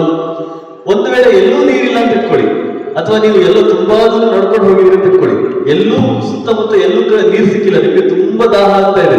ಆವಾಗ ಯಾರೋ ಒಬ್ಬ ಅಂಗಡಿ ಇಟ್ಟಿರ್ತಾನೆ, ಆವಾಗ ಅವ್ನು ಹೇಳ್ತಾರೆ ನೀರುಂಟು, ಆದ್ರೆ ಒಂದು ಗ್ಲಾಸ್ ನೀರಿಗೆ 30 ರೂಪಾಯಿ ಆಗ್ತದೆ. ಅವಾಗ ನೀವೇನ್ ಹೇಳ್ತೇವೆ, 50 ರೂಪಾಯಿ ತಗೊಂಬರ ಒಂದು ಗ್ಲಾಸ್ ನೀರು ಕೊಡು ಅಂತ ಹೇಳ್ತೇವಲ್ವ? ಇಲ್ಲಿ 1 ರೂಪಾಯಿ ಕೂಡ ಬೆಲೆ ಬಾಳದೇ ಇರುವಂತ ನೀರು ಅಲ್ಲಿ 50 ರೂಪಾಯಿ ಕೊಟ್ಟು ತಗೊಳ್ತೇವೆ. ಹಾಗೆ ಈ ಹಿಟ್ಟು 2 ಕೆಜಿ ಹಿಟ್ಟು ಈಗ ನಾನು 4 ರೊಟ್ಟಿ ತಟ್ಟಬಹುದು. ಆದ್ರೆ ನಾಳೆ ಕ್ಷಾಮ ಬಂದ್ರೆ, ನಾಳೆ ಬರಗಾಲ ಬಂದ್ರೆ ಆವಾಗ ನನಗೆ ಇದೇ ಹಿಟ್ಟನ್ನು ನಾನು ಮಾರಿದ್ರೆ 2 ಚಿನ್ನದ ನಾಣ್ಯ ಸಿಗ್ತದೆ. ಆ 2 ಚಿನ್ನದ ನಾಣ್ಯ ಬಂತು ಅಂತ ಇಟ್ಕೊಳ್ಳಿ. ಆ 2 ಚಿನ್ನದ ನಾಣ್ಯದಲ್ಲಿ ನಾನು 2 ಕುರಿ ತಗೊಂಡೆ ಅಂತ ಇಟ್ಕೊಳ್ಳುವ. ಒಂದೊಂದು ಚಿನ್ನದ ನಾಣ್ಯಕ್ಕೆ ಒಂದು ಕುರಿ ಬಂತು ಅಂತ ಇಟ್ಕೊಳ್ಳುವ. ಆ ಕುರಿಗಳನ್ನು ಸಾಕಿದೆ. ಕುರಿಗಳನ್ನು ಸಾಕ್ತಾ ಸಾಕ್ತಾ ಕುರಿ ಮರಿ ಆಯ್ತು, ಮರಿ ಹಾಕಿತು. ಆ ಮರಿ ದೊಡ್ಡದಾಯ್ತು. ಮರಿ ದೊಡ್ಡದಾಗಿ ಒಂದು 4-5 ತಿಂಗಳಾಗುವಾಗ ಒಂದು 4-5 ಮರಿಗಳಾದವು. 1 ವರ್ಷ ಆಗುವಷ್ಟರಲ್ಲಿ ನನ್ನ ಹತ್ರ 1 ಡಜನ್ ಕುರಿ ಆಯ್ತು. ಆ ಕುರಿಯನ್ನು ನಾನು ತಗೊಂಡು ಹೋಗಿ ಮಾರುಕಟ್ಟೆಯಲ್ಲಿ ಕೊಟ್ಟೆ. ಅಷ್ಟು ಕುರಿಗಳಿಗೆ ನನಗೆ ಒಂದು ಒಳ್ಳೆ ಹಸು ಬಂತು, ದೊಡ್ಡ ಕೊಂಬಿನ ಒಂದು ಒಳ್ಳೆ ಜಾತಿ ಹಸು ಬಂತು. ಆ ಹಸುವನ್ನು ನಾನು ತಗೊಂಡು ಬಂದು ಇಟ್ಕೊಡುವ. ಅದರಿಂದ ಏನ್ ಬರ್ತದೆ? ಹಾಲು, ಅದರಲ್ಲಿ ಸೆಗಣಿ, ಅದರಲ್ಲಿ ಅರ್ಕ ಅಲ್ವಾ? ಅದರ ಮೂತ್ರವನ್ನು ಕೂಡ ನಾನು ಮಾರಬಹುದು. ಆಮೇಲೆ ಆ ಹಸು ಕೂಡ ಮರಿ ಏನು ಕರು ಹಾಕ್ತದೆ. ಹೀಗೆ 1 ವರ್ಷ ಆಗುವಷ್ಟರಲ್ಲಿ ನಾನು ಹಾಲು, ಅದು ಇದು ಅಂತ ಎಲ್ಲವನ್ನು ಮಾರಿ ಅದರ ಕರುಗಳನ್ನು ಕೂಡ ದೊಡ್ಡದು ಮಾಡಿ ಅವುಗಳು ಕೂಡ ಹಾಲು ಕೊಡುವ ಹಾಗೆ ಆದ್ರೆ ಎಷ್ಟು ದುಡ್ಡು ಅಷ್ಟು ದುಡ್ಡು ಬಂದ ಮೇಲೆ ನಾನೇನ್ ಮಾಡ್ಬೋದು? ಒಂದು ಒಳ್ಳೆ ಮನೆ ಕಟ್ಟಬಹುದು ಅಲ್ವಾ? ತುಂಬಾ ದುಡ್ಡು ಬಂದಿದೆ ಅಲ್ಲ, ಒಂದು ಒಳ್ಳೆ ಮನೆ ಕಟ್ಟಬಹುದು. ಆಮೇಲೆ ಇಷ್ಟೆಲ್ಲ ಆದ್ಮೇಲೆ ಜನ ಸುಮ್ಮನೆ ಬಿಡ್ತಾರ? ಇವನು ಇಷ್ಟು ಒಳ್ಳೆ ಶ್ರೀಮಂತ, ದೊಡ್ಡ ಧನಿಕ, ಮನೆ ಕಟ್ಟಿದ್ದಾನೆ, ಇವನಿಗೊಂದು ಒಳ್ಳೆ ಹೆಣ್ಣು ಕೊಟ್ಟು ಮದುವೆ ಮಾಡ್ತಾರೆ. ಒಳ್ಳೆ ಸಂಬಂಧ ಬರ್ತದೆ, ಒಂದು ಒಳ್ಳೆ ಹುಡುಗಿಯನ್ನು ಮದುವೆ ಆಗ್ತದೆ ನಾನು. ಅವಳು 1 ವರ್ಷ ಆದ್ಮೇಲೆ ಒಂದು ಮಗು ಬರ್ತದೆ ಅಲ್ವಾ?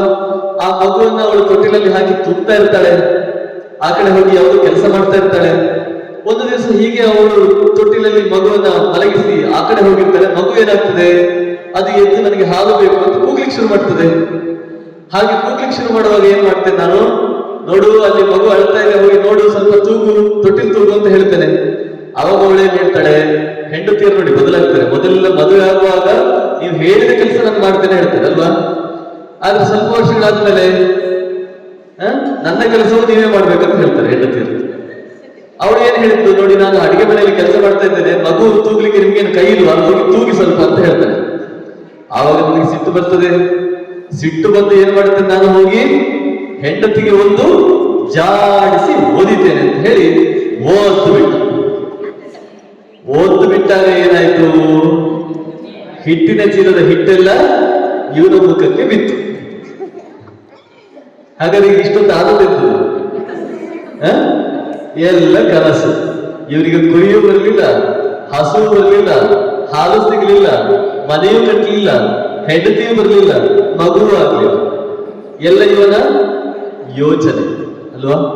ಅಪರೀಕ್ಷಿತ ಕಾರಕ ಅಂದ್ರೆ ಕೇವಲ ಬರೀ ಯೋಚನೆ ಇಲ್ಲದೆ ಕೆಲಸ ಮಾಡುವುದು ಮಾತ್ರ ಅಲ್ಲ, ಕೆಲಸ ಇಲ್ಲದೆ ಯೋಚನೆ ಮಾಡಿದ್ರು ಅದಕ್ಕೆ ಇದೇ ಹೆಸರು.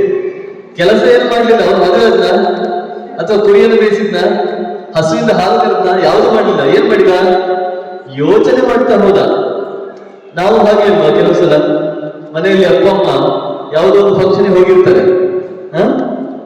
ಮದುವೆ ಫಂಕ್ಷನ್ ಹೋಗಿರ್ತಾರೆ. ಅವಾಗ ಏನ್ ಹೇಳ್ತಾರೆ, ನೋಡು ಊಟ ಉಂಟು, ಅಲ್ಲಿ ಅಡಿಗೆ ಮನೆಯಲ್ಲಿ ಇಟ್ಟಿದ್ದೇನೆ, ಊಟ ಮಾಡಿ ಆಮೇಲೆ ಕೂತ್ಕೊಂಡು ಓದ್ಬೇಕು ನೀನು ಅಂತ ಹೇಳಿರ್ತಾರೆ. ಅವಾಗ ನಾವೇನ್ ಮಾಡ್ತೇವೆ, ಊಟ ಮಾಡಿ ನಾನು ಹೀಗೆ ಓದ್ತಾ ಇದ್ರೆ ಸ್ವಲ್ಪ ದೊಡ್ಡವನಾದ ಮೇಲೆ ಒಳ್ಳೆ ಕೆಲಸಕ್ಕೆ ಸೇರಿ ತುಂಬಾ ದುಡ್ಡು ಬಂದು ಒಳ್ಳೆ ಮನೆ ಕಟ್ಟಿ ಆಮೇಲೆ ಒಳ್ಳೆ ಮದುವೆ ಆಗಿ 4 ಕಡೆ ಫಾರಿನ್ ಟ್ರಿಪ್ ಹೋಗಿ ಅಂತೆಲ್ಲ ಯೋಚನೆ ಮಾಡ್ತಾ ಇರ್ತೇವೆ. ಆಗಿದೆ ಯಾವ್ದಾದ್ರು?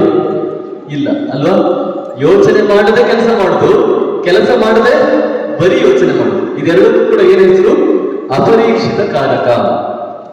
ಹಾಗೆ ಅವನು ಕೇವಲ ಯೋಚನೆ ಮಾತ್ರ ಮಾಡಿದ, ಕೆಲಸ ಮಾಡಲಿಲ್ಲ.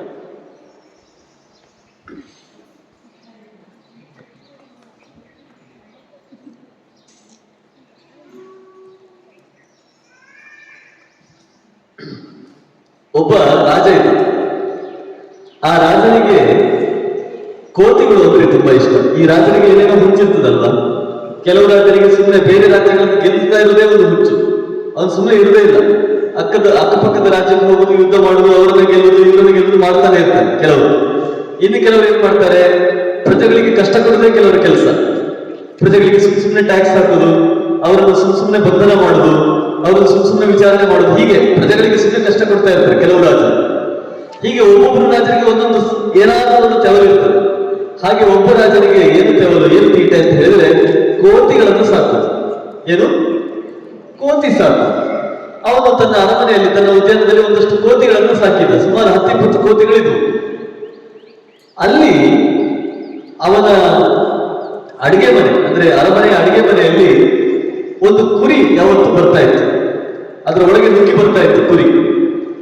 ಅದು ಪ್ರತಿ ಸಲ ಬರುದು, ಪ್ರತಿ ಸಲ ಈ ಬಾಣಸಿಗೆ ಇದ್ದಾನಲ್ಲ ಅಡಿಗೆ ಮಾಡೋರು, ಅವನ ಅದನ್ನು ಓಡಿಸುದು, ಸಿಕ್ಕಿದ ಕೋಲು ಅಥವಾ ಗಡ್ಡಿ ತಗೊಂಡು ಓಡಿಸುದು, ಅದು ಆಮೇಲೆ ಹೊರಗಡೆ ಹೋಗುದು, ಹೀಗೆ ಆಗ್ತಾ ಇತ್ತು. ಅವನಿಗೂ ಈ ಕುರಿಯನ್ನು ಓಡಿಸಿ ಸಾಕಾಗಿತ್ತು. ಒಂದು ದಿವಸ ಏನಾಯ್ತು, ಆ ಕುರಿ ಮತ್ತೆ ಬಂತು. ಇವನೇನು ಅಡಿಗೆ ಮಾಡ್ತಾ ಇದ್ದಾನೆ, ಅಡಿಗೆ ಮಾಡ್ತಾ ಇರೋ ಸಮಯದಲ್ಲಿ ಅದು ಮತ್ತೆ ಬಂತು.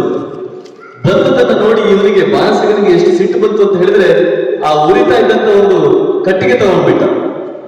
ಹೆಂಗು ಒಲೆ ಇತ್ತಲ್ಲ, ಅಡಿಗೆ ಆಗ್ತಾ ಇತ್ತು, ಒಂದು ಕಟ್ಟಿಗೆ ತಗೊಂಡ್ಬಿಟ್ಟ. ಕಟ್ಟಿಗೆ ತಗೊಂಡು ಒಂದು ಬಡ್ದ, ಅದು ಬಡ್ದಾಗ ಏನಾಯ್ತು, ಇದರಲ್ಲಿದ್ದ ಬೆಂಕಿ ಆ ಕುರಿಯ ತುಪ್ಪಳಕ್ಕೆ ಸಿಕ್ಕಿತು. ಕುರಿಗೆ ರೋಮ ಇರ್ತದಲ್ಲ ತುಂಬಾ, ಆ ರೋಮಕ್ಕೆ ಬೆಂಕಿ ತಾಗಿತ್ತು. ಆ ಕುರಿ ಓಡಿತು ಹೊರಗೆ. ಅದು ಹೊರಗೆ ಹೊಡಿಯಲ್ಲಿ ಹೋಯ್ತು, ಕುದುರೆ ಲಾಯ ಇತ್ತು. ಆ ಕುದುರೆ ಲಾಯದ ಪಕ್ಕದಲ್ಲಿ ಹುಲ್ಲು ಎಲ್ಲ ಸೇರಿಸಿದ್ರು, ಹುಲ್ಲಿನ ದೊಡ್ಡ ಬಡವೆ ಇತ್ತು. ಈ ಕುರಿ ಹೋಗಿ ಎಲ್ಲಿ ಹೋಯ್ತು, ಆ ಹುಲ್ಲಿನ ಬಡವೆಗೆ ಹೋಗಿ ಅದರ ಮೇಲೆ ಬಿತ್ತು. ಇದರ ಬೆಂಕಿಯಲ್ಲಿ ಹೋಯ್ತು, ಆ ಬಡವೆಗೆ ಹೋಯ್ತು ಅಲ್ವಾ. ಹುಲ್ಲಿನ ಬಡವೆ ಬಗ್ಗಂತ ಉರಿಯಿತು.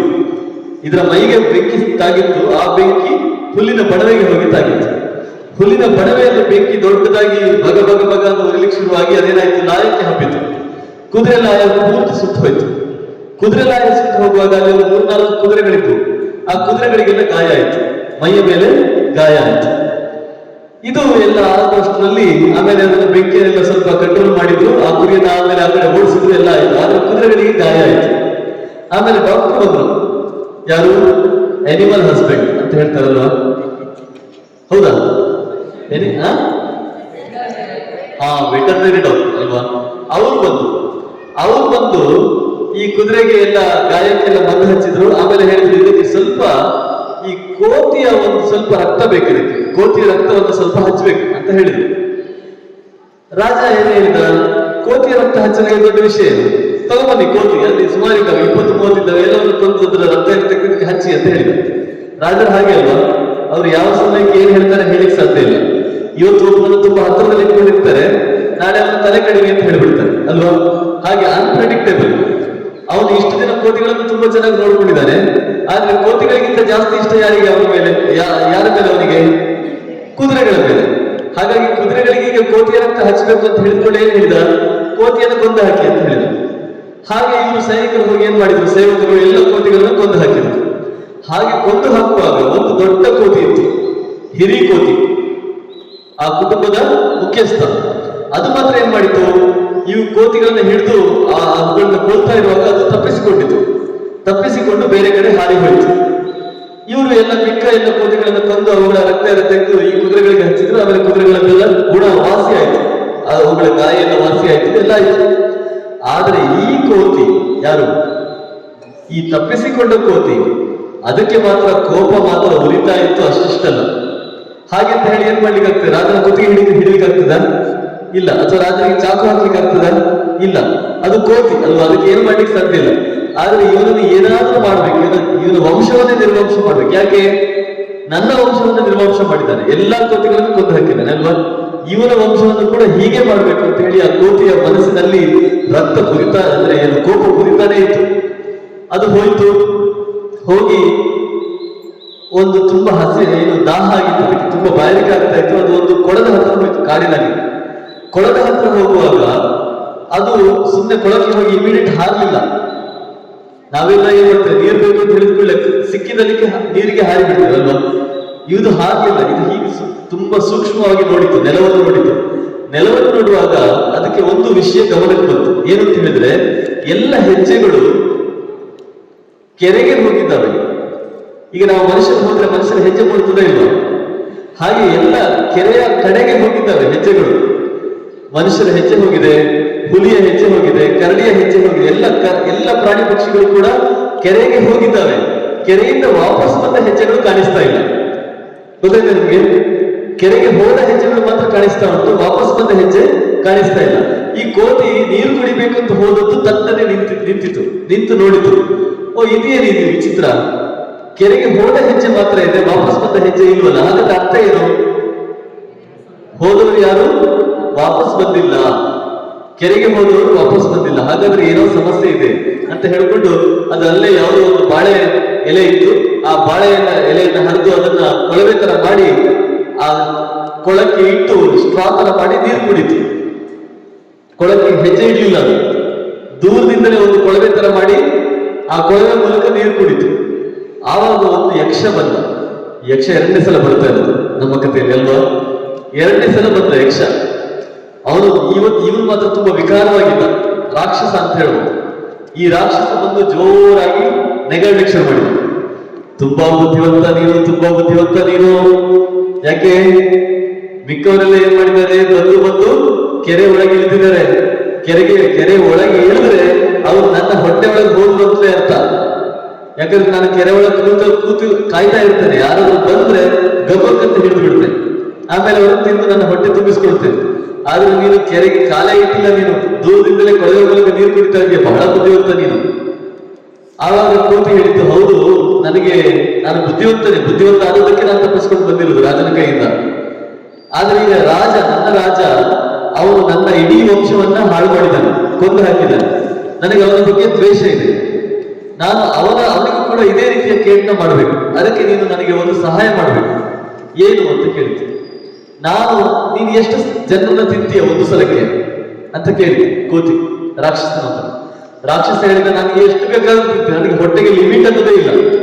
ಕೆಲವರಿಗೆ ಹಾಗೆ ಅಲ್ವಾ, ದೋಸೆ ಇಡ್ಲಿ ತಿನ್ನುವಾಗ, ಪೂರಿ ತಿನ್ನುವಾಗ ಲಿಮಿಟ್ ಇರುವುದಿಲ್ಲ. ಆಮೇಲೆ ಮನೆಯಲ್ಲಿ ಮಾಡುವವರ ಹೇಳಬೇಕು ಸಾಕಷ್ಟು ಅಂತ ಹೇಳಬೇಕಾಗ್ತದೆ ಅಲ್ವಾ. ಹಾಗೆ ಇನ್ನು ಹೇಳ್ತಾರೆ, ನನಗೆ ಹೊಟ್ಟೆಗೆ ಲಿಮಿಟೇ ಇಲ್ಲ, ನಾನು ಎಷ್ಟು ಬಂದರೂ ತಿಂತೇನೆ. ನೀನು ಎಷ್ಟು ಜನರನ್ನ ನನ್ನ ಕೊಳದ ಹತ್ರ ಕರ್ಕೊಂಡು ಬರ್ತೀಯ, ಅಷ್ಟು ಜನರನ್ನು ನಾನು ಸೆಳೆದು ಕೈಯಿಂದ ಅವ್ರನ್ನ ನುಂಗಿ ಬಿಡ್ತೇನೆ. ಆವಾಗ ಕೋತಿ ಹೇಳಿದ್ದು, ಸರಿ, ನಾನು ಹಾಗೆ ನನಗೆ ತುಂಬಾ ಜನರನ್ನು ತಂದು ಕೊಡ್ತೇನೆ, ನಿನ್ನ ಹೊಟ್ಟೆ ತುಂಬುವಷ್ಟು ತಂದು ಕೊಡ್ತೇನೆ, ಆದ್ರೆ ನನಗೊಂದು ಸಹಾಯ ಮಾಡ್ಬೇಕು. ನಿನ್ನ ಕುತ್ತಿಗೆಯಲ್ಲಿ ಒಂದು ಮುತ್ತಿನ ಹಾರ ಉಂಟಲ್ಲ, ಆ ಮುತ್ತಿನ ಹಾರವನ್ನು ನನಗೆ ಕಡ ಕೊಡು. ನನಗೇನು ಬೇಕು ಅಂತ ನನಗೆ ಕೇಳ್ತಾ ಇಲ್ಲ, ನನಗೆ ಕೊಡು ಅಂತ ಹೇಳ್ತಾ ಇಲ್ಲ, ನನಗೆ ಕಡ ಕೊಡು, ಆಮೇಲೆ ನಿಮಗೆ ವಾಪಸ್ ಕೊಡ್ತೇನೆ. ನನಗೆ ಕಡ ಕೊಟ್ಟರೆ ಸಾಕು. ಈ ರಾಕ್ಷಸ ಏನ್ ಮಾಡಿದ್ದು, ತನ್ನ ಕೊರಳಲ್ಲಿ ಒಂದು ಮುತ್ತಿನ ಹಾರ ಇತ್ತು, ತುಂಬಾ ಚೆನ್ನಾಗಿರುವ ಮುತ್ತಿನ ಹಾರ, ಅದನ್ನು ತೆಗೆದು ಕೋತಿಗೆ ಕೊಟ್ಟಿತು. ಆದ್ರೆ ಮಾತೇನು, ನೀನ್ ನನಗೆ ಜನರನ್ನು ತಂದು ಕೊಡ್ಬೇಕು ತಿನ್ಲಿಕ್ಕೆ. ಹಾಗೆ ಆ ಕೋತಿ ಆ ಮುತ್ತಿನ ಹಾರವನ್ನು ತಗೊಂಡು ಅದನ್ನ ಕುತ್ತಿಗೆಯಲ್ಲಿ ಹಾಕೊಂಡು ಅದು ಅರಮನೆ ಕಡೆ ಹೋಯ್ತು. ಅರಮನೆ ಕಡೆ ಹೋಗಿ ಅಲ್ಲಿ ಉದ್ಯಾನದಲ್ಲಿ ಸೈನಿಕರಿಗೆ ಕಾಣುವ ಹಾಗೆ ಒಂದಷ್ಟು ಕಡೆ ಹಾರಿತು, ಮರದಿಂದ ಮರಕ್ಕೆ ಹಾರ್ತಾ ಹೋಯ್ತು. ಆವಾಗ ಸೈನಿಕರು ನೋಡಿದ್ರು ಇದು ಕೋತಿ, ಆದ್ರೆ ಬರೀ ನಾರ್ಮಲ್ ಕೋತಿ ಅಲ್ಲ, ಇದು ವಿಶೇಷ ಕೋತಿ. ಯಾಕೆ? ಅದರಲ್ಲಿ ಡೈಮಂಡ್ ನೆಕ್ಲೆಸ್ ಹೊಳಿತಾ ಇದೆ, ಅದರ ಮುತ್ತಿನ ಹಾರದಲ್ಲಿ ಒಂದಷ್ಟು ಡೈಮಂಡ್ ಕೂಡ ಇದೆ, ಅದೆಲ್ಲ ಹೊಳಿತಾ ಇದೆ. ಇದು ಬಹಳ ವಿಶೇಷವಾದ ಅಮೂಲ್ಯವಾದ ಒಂದು ಸರವನ್ನು ಹಾಕೊಂಡೆ ಕುತ್ತಿಗೆನಲ್ಲಿ ಅಂತ ಹೇಳಿ ವಿಷಯ ರಾಜನಿಗೆ ಹೋಯ್ತು. ರಾಜ ಹೇಳಿದ, ಹಿಡೀರಿ ಅದನ್ನು. ಇವರು ಸೈನಿಕರು ಹೋಗಿ ಅದನ್ನ ಹಿಡಿದು ಅದು ಬಂತು, ಕೆಳಗೆ ಬಂದು ರಾಜನ ಹತ್ರ ಬಂತು. ರಾಜನ ಹತ್ರ ಬಂದಾಗ ರಾಜ ಕೇಳಿದ, ಅಲ್ಲ ನೀನು ಒಂದು ನಾರ್ಮಲ್ ಕೋತಿ ಕಾಡಿನಲ್ಲಿ ಓಡಾಡ್ತಿರೋನು, ನಿನ್ನ ಕುತ್ತಿಗೆಯಲ್ಲಿ ಈ ಹಾರ ಹೇಗೆ ಬಂತು? ಅದಕ್ಕೆ ಅದು ಹೇಳ್ತು, ಇದು ಒಂದು ಬಹಳ ವಿಶೇಷವಾದ ಹಾರ. ಇದು ಹೇಗೆ ಅಂತ ಹೇಳಿದ್ರೆ, ಕಾಡಿನಲ್ಲಿ ಒಂದು ಕೊಳ ಇದೆ, ಆ ಕೊಳಕ್ಕೆ ಯಾರು ಹೋಗಿ ಸ್ನಾನಕ್ಕೆ ಮುಳುಗ್ತಾರೋ ಮುಳುಗಿ 7 ವರ್ಷದಲ್ಲಿ ಕುತ್ತಿಗೆಯಲ್ಲಿ ಹಾರ. ನೀವು ಮುಳುಗಿದ್ರೆ ಸಾಕು, 7 ವರ್ಷದಲ್ಲಿ ಹಾರ. ಈ ತರ ಒಂದು ವಿಚಿತ್ರ ಅಲ್ಲಿ ಕೊಳದಲ್ಲಿ ನಡೀತಾ ಇದೆ. ನಾನು ಅಲ್ಲಿ ಹೋಗಿ ಒಂದ್ಸಲ ಸ್ನಾನ ಮಾಡಿದೆ, ಸ್ನಾನ ಮಾಡಿ 7 ವರ್ಷದಲ್ಲಿ ಕುತ್ತಿಗೆಯಲ್ಲಿ ಇದು ಬಂದ್ಬಿಟ್ಟಿದೆ ಅಂತ. ರಾಜನಿಗೆ ಆಸೆ ಆಯ್ತು. ಹೌದಾ, ಎಷ್ಟು ಜನ ಮುಳುಗಬಹುದು ಕೇಳಿದ. ತುಂಬಾ ದೊಡ್ಡ ಸಣ್ಣದುಂಟ? ಸ್ವಲ್ಪ ದೊಡ್ಡದೇ ಉಂಟು, ಎಷ್ಟು ಜನ ಬೇಕಾದ್ರೂ ಮುಳುಗಬಹುದು. ಅಲ್ಲ, ನನ್ನ ಪರಿವಾರದವರೆಲ್ಲ ಬರ್ಬೋದು, ಎಲ್ಲರೂ ಬರ್ಬೋದು ಅಂತ ಹೇಳ್ತೀವಿ. ಇವನು ಒಂದು ದಿನ ಫಿಕ್ಸ್ ಮಾಡಿದ, ಎಲ್ಲರೂ ಹೋಗಿ ಮುಳುಗುದು ಅಂತ. ಯಾಕಂದ್ರೆ ತುಂಬಾ ಜಾಸ್ತಿ ಹಾರ ಸಿಗ್ತದಲ್ಲ. ಹಾಗೆ ಹೋದ, ಎಲ್ಲ ಅವನ ಇಡೀ ಪರಿವಾರ ಹೋಯ್ತು. ಈ ಕೋತಿ ಅವರನ್ನೆಲ್ಲ ದಾರಿ ತೋರಿಸ್ತಾ ಹೋಯ್ತು. ದಾರಿ ತೋರಿಸ್ಕೊಂಡು ಕೊಳದ ಹತ್ರ ಹೋಯ್ತು. ಕೊಳದ ಹತ್ರ ಹೋದ ಮೇಲೆ ಅದು ಹೇಳಿತು, ನೋಡು, ಇದು ಯಾವಾಗಲೂ ಮನಸ್ಸಿಗೆ ಬಂದಾಗ ಕೊಳದಲ್ಲಿ ಇಳಿಯುವುದಲ್ಲ. ಕೊಳದಲ್ಲಿ ಯಾವಾಗ ಇಳಿಬೇಕು ಅಂತ ಹೇಳಿದ್ರೆ, ಸೂರ್ಯಾಸ್ತ ಆಗುವ ಮೊದಲು. ಸೂರ್ಯಾಸ್ತ ಆಗುವ ಮೊದಲು 1 ಗಳಿಗೆ ಮಾತ್ರ, ಹೆಚ್ಚು ಸಮಯ ಇಲ್ಲ. ಮಧ್ಯಾಹ್ನ ಹೋಗಿ ಇಳಿದ್ರೆ ಆಗುದಿಲ್ಲ. ಇನ್ನೇನು ಸೂರ್ಯ ಮುಳುಗ್ತಾನೆ ಅಂದ್ರೆ ಮುಳುಗಿಲ್ಲ, ಅಂತಹ ಸಮಯದಲ್ಲಿ ಟಕ್ಕಂತ ಮುಳುಗಬೇಕು, ಹೇಳಬೇಕು ಅಷ್ಟೇ. ಸುಮ್ಮನೆ ಒಬ್ಬೊಬ್ಬರೇ ಹೋಗುದಲ್ಲ, ಎಲ್ಲರೂ ಒಟ್ಟಿಗೆ ಹೋಗ್ಬೇಕು, ಎಲ್ಲರೂ ಒಟ್ಟಿಗೆ ಮುಳುಗಬೇಕು ಅಂತ ಹೇಳ್ತೀವಿ. ರಾಜ ಸರಿ ಅಂತ. ಆಮೇಲೆ ಇದು ಹೇಳಿತು ರಾಜನಿಗೆ, ನೋಡು, ನೀನು ಇಲ್ಲಿ ಮುಳುಗಬೇಡ, ರಾಜ ಅಲ್ಲ, ನಿನಗೆ ಸ್ವಲ್ಪ ಮರ್ಯಾದೆ ಬೇಕಲ್ಲ. ನಿನ್ನನ್ನು ಬೇರೆ ಕಡೆಯಲ್ಲಿ ನಾನು ಮುಳುಗಿಸ್ತೇನೆ, ನಾನು ಬೇರೆ ಕಡೆಯಲ್ಲಿ ಕರ್ಕೊಂಡು ಹೋಗ್ತೇನೆ, ಇಷ್ಟು ಜನ ಪರಿವಾರದವರೆಲ್ಲ ಇಲ್ಲಿ ಮುಳುಗ್ಲಿ ಅಂತ. ಪರಿವಾರದವರೆಲ್ಲ ಹೋದ್ರು. ಸೂರ್ಯಾಸ್ತ ಆಗುವುದನ್ನು ನೋಡಿದ್ರು. ಇನ್ನೇನು ಸ್ವಲ್ಪ ಹೊತ್ತಲ್ಲಿ ಸೂರ್ಯಾಸ್ತ ಆಗ್ತದೆ, ಎಲ್ಲರೂ ಮುಳುಗಿ ಆಮೇಲೆ ಎದ್ರ ಇಲ್ಲ, ಎಲ್ಲಿ ಹೋದ್ರು? ರಾಕ್ಷಸನ ಹೊಟ್ಟಿಗೆ ಹೋದ್ರಲ್ವಾ. ಈ ಕೋತಿ ರಾಜನನ್ನು ಮಾತ್ರ ಬೇರೆ ಕಡೆ ಕರ್ಕೊಂಡು ಹೋಗಿದೆ. ಕರ್ಕೊಂಡು ಹೋಗಿ ಹೇಳಿತು, ರಾಜ, ನೀನು ನನ್ನ ಇಡೀ ವಂಶವನ್ನು ನಾಶ ಮಾಡಿದೆ ಅಲ್ವಾ. ನನ್ನ ಮಕ್ಕಳು, ಮರಿ, ನನ್ನ ಅಣ್ಣ ತಮ್ಮಂದಿರು, ನನ್ನ ತಂದೆ ತಾಯಿ ಎಲ್ಲರನ್ನೂ ನಾಶ ಮಾಡಿದೆ. ಯಾಕೆ? ಕುದುರೆಗೆ ಗಾಯಕ್ಕೆ ಹಚ್ಚಲಿಕ್ಕೆ ಬೇಕು ಅಂತ ಹೇಳಿ ನನ್ನನ್ನು ನಾಶ ಮಾಡಿದೆ. ಹಾಗಾಗಿ ನಿನ್ನ ಇಡೀ ವಂಶವನ್ನು ನಾನು ನಾಶ ಮಾಡಿದ್ದೇನೆ. ಅವ್ರು ಯಾರು ಕೂಡ ಹೋದವರು ಮತ್ತೆ ವಾಪಸ್ ಬರುವುದಿಲ್ಲ. ನಿನ್ನ ಇಡೀ ವಂಶ ನಿರ್ವಂಶ ಆಗಿದೆ. ನನ್ನನ್ನ ಹೇಗೆ ನೀನು ನಿರ್ವಂಶ ಮಾಡಿದ್ಯೋ ಅದೇ ತರ ಮುಳ್ಳಿಂದ ತೆಗಿಬೇಕು ಅಂತ ಹೇಳ್ತಾರೆ. ಸೇರಿಗೆ ತಕ್ಕ ಸೇಡು, ಸೇರಿಗೆ ತಕ್ಕ ಸವಾ ಸೇರು ಅಲ್ವಾ. ಸೇರಿಗೆ ಸೇರೆ ಅಲ್ಲ, ಸೇರಿಗೆ ಸವಾ ಸೇರು. ಹಾಗೆ ನೀನು ಮಾಡಿದ ಪಾಪಕ್ಕೆ ನಾನು ನಿನಗೆ ತಿರುಗಿ ವಾಪಸ್ ಮಾಡಿದ್ದೇನೆ. ನಾನು ನಿನ್ನನ್ನು ಕ್ಷಮಿಸಲಿಲ್ಲ, ಆದ್ರೆ ನಿನ್ನನ್ನು ಉಳಿಸಿದ್ದೇನೆ. ಯಾಕೆ? ನೀನು ನನ್ನನ್ನು ಉಳಿಸಿದ್ದೀಯ ಅನ್ನೋ ಕಾರಣಕ್ಕೆ. ಮತ್ತೆ ಅದು ಒಂದು ಕಾರಣ. ಮತ್ತೆ ಎರಡನೇ ಕಾರಣ ಯಾವುದು? ನೀನು ರಾಜನನ್ನು ಮುಟ್ಟಬಾರದು, ರಾಜನನ್ನು ಕೊಲ್ಲಬಾರದು ಅನ್ನೋ ಕಾರಣಕ್ಕೆ ನಿನ್ನನ್ನು ಬಿಟ್ಟಿದ್ದೇನೆ. ಆದ್ರೆ ಇದು ನನ್ನ ಸೇಡು. ನೀನು ನನಗೆ ಏನು ಕೆಟ್ಟದ್ದು ಬಯಸಬೇಡ, ಆದ್ರೆ ನೀನು ಮಾಡಿದ ತಪ್ಪಿಗೆ ನಾನು ಮತ್ತೆ ನಿನಗೆ ಶಿಕ್ಷೆ ಕೊಟ್ಟಿದ್ದೇನೆ, ಇದು ಹೋಗು ನೀನು ಅಂತ ಹೇಳಿ ರಾಜನನ್ನ ಕೋತಿ ವಾಪಸ್ ಕಳಿಸಿತು. ನೋಡದೆ ಮಾಡಿದರೆ ವಂಶವನ್ನೇ ಕಳೆದುಕೊಳ್ಳಬೇಕಾಗ್ತದೆ. ಕರೆಕ್ಟಾ? ಸೊ ಇದಿಷ್ಟು, ಇನ್ನೂ ಬೇಕಾದಷ್ಟು ಕಥೆಗಳಿದ್ದಾವೆ. ಆದ್ರೆ ಮುಖ್ಯವಾಗಿ ಅಪರೀಕ್ಷಿತ ಕಾರಕ ಅಂತ ಹೇಳಿದ್ರೆ ಮತ್ತೆ ಎಲ್ಲ ಕಥೆಗಳು ಹೇಳುವ ನೀತಿ ಏನು? ನೋಡದೆ ಮಾಡಬೇಡ, ಕೆಲಸವನ್ನು ಯಾವತ್ತೂ ನೋಡದೆ ಮಾಡಬೇಡ. ಈ ನೋಡದೆ ಮಾಡಬಾರ್ದು ಅನ್ನೋದಕ್ಕೆ ನೀವು ಒಬ್ಬೊಬ್ರು ಒಂದೊಂದು ಕಾರಣ ಹೇಳ್ತೀರಾ. ನಿಮ್ಮ ಜೀವನದಲ್ಲಿ ನೀವು ಯಾವ ಪಾಠವನ್ನು ಕಲಿಬಹುದು ಹೇಳ್ಬೋದಾ? ನಿಮ್ಮ ಮನಸ್ಸಿಗೆ ಬಂದು ಹೇಳ್ಬೋದು. ನಾನೇನು ಮುಂದೆ ಹಾಸಿಗೆಯಲ್ಲಿ ಮಲಗಬೇಕಾದ್ರೆ ಸುಮ್ಮನೆ ಹಾಗೆ ಕಣ್ಣು ಮುಚ್ಚಿ ಮಲಗುವುದಿಲ್ಲ. ಹಾಸಿಗೆಯನ್ನು ನೋಡಿಕೊಂಡು ಅಲ್ಲಿ ಏನೋ ಕ್ರಿಮಿ ಕೀಟಗಳಿಲ್ಲ, ಇರೋ ಇಲ್ಲ ಅಂತ ನೋಡಿಕೊಂಡು ಮಲಗ್ತೇನೆ. ಅದು ಒಂದು ಪಾಠವೇ. ಕರೆಕ್ಟಾ? ಯಾರಾದ್ರೂ ಏನಾದ್ರೂ ಕುಡಿಲಿಕ್ಕೆ ಕೊಡ್ತಾರೆ, ಕುಡಿಲಿಕ್ಕೆ ಕೊಟ್ಟ ಕೂಡಲೇ ಗಡಗಡ ಕುಡಿಯೋದಿಲ್ಲ. ಅದು ಬಿಸಿ ಇದೆಯಾ, ತಣ್ಣಗಿದೆಯಾ, ಖಾರ ಇದೆಯಾ, ಸಿಹಿ ಇದೆಯಾ ನೋಡಿಕೊಂಡು ಸ್ವಲ್ಪ ರುಚಿ ನೋಡಿಕೊಂಡು ಕುಡಿತೇನೆ. ಇದು ಕೂಡ ಒಂದು ಪಾಠವೇ. ಬಟ್ಟೆ ಅಂಗಡಿ ಹೋಗಿ ಬಟ್ಟೆ ತಗೊಳ್ಬೇಕು, ಅದನ್ನ ನೋಡಿ ಹಾಕಿ ನೋಡಿ ಅಳತೆ ಸರಿ ಇದೆಯಾ, ಬಣ್ಣ ಚೆನ್ನಾಗಿದೆಯಾ, ನನಗೆ ಒಪ್ತದ ಅಂತ ನೋಡಿ ಪರೀಕ್ಷೆ ಮಾಡಿ ತಗೊಳ್ತೀರಾ. ಅದು ಕೂಡ ಒಂದು ಪಾಠವೇ. ಹೀಗೆ ಯಾವುದೆಲ್ಲ ಪಾಠಗಳನ್ನು ಕಲಿಬಹುದು ಹೇಳ್ತೀರಾ? ಒಬ್ಬೊಬ್ಬರು ಒಂದೊಂದು ಪಾಠ ಹೇಳಿ, ಸಣ್ಣದಾದ್ರೂ ಪರವಾಗಿಲ್ಲ. ಯಾರು ಹೇಳ್ತೀರಿ? ನೀವು ಹೇಳಿಲ್ಲ ಅಂದ್ರೆ ಈ ತಂತ್ರ ನಿಮ್ಗೆ ಅರ್ಥ ಆಗಿಲ್ಲ ಅಂತ.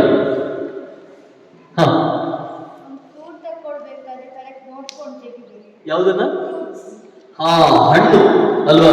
ಕೆಲಸ ನಾವೇನ್ ಮಾಡ್ತೇವೆ, ಹಣ್ಣು ತುಂಬಾ ಹೊರಗೆ ಕಲರ್ ಇರ್ತದೆ, ತಗೊಂಡು ಬಂದು ಒಳಗೆ ಕತ್ತರಿಸಿದ್ರೆ ಒಂದು ಹಾಳಾಗಿರ್ಬೋದು, ಇಲ್ಲ ಹುಳ ಬಂದಿರ್ಬೋದು, ಅಥವಾ ಕೊಳ್ತು ಹೋಗಿರ್ಬೋದು ಹೊರಗೆ. ಅದಕ್ಕೆ ಇಂಗ್ಲಿಷ್ ನಲ್ಲಿ ಒಂದು ಮಾತಿದೆ, ಏನಿದು?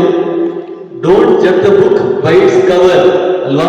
ಪುಸ್ತಕದ ಹೊರಗಿನ ರಟ್ಟು ನೋಡಿಕೊಂಡು ನಾವು ಪುಸ್ತಕ ಚೆನ್ನಾಗಿದೆ ಇಲ್ಲ ಅಂತ ಹೇಳಿ ಬರುವುದಿಲ್ಲ. ಸೊ ಒಳಗಿನ ಹೂರಣ ಬೇರೆನೇ ಇರ್ಬೋದು. ಹಾಗಾಗಿ ಹಣ್ಣನ್ನ ತರಕಾರಿಗಳನ್ನ ಪರೀಕ್ಷೆ ಮಾಡಿ ತಗೊಳ್ಬೇಕು. ಎಸ್. ಆಮೇಲೆ ನೆಕ್ಸ್ಟ್ ನಿಮ್ಮ ಮನಸ್ಸಿಗೆ ಬಂದ ಯೋಚನೆ ಹೇಳ್ಬೋದು, ಜೋರಾಗಿ ಹೇಳು.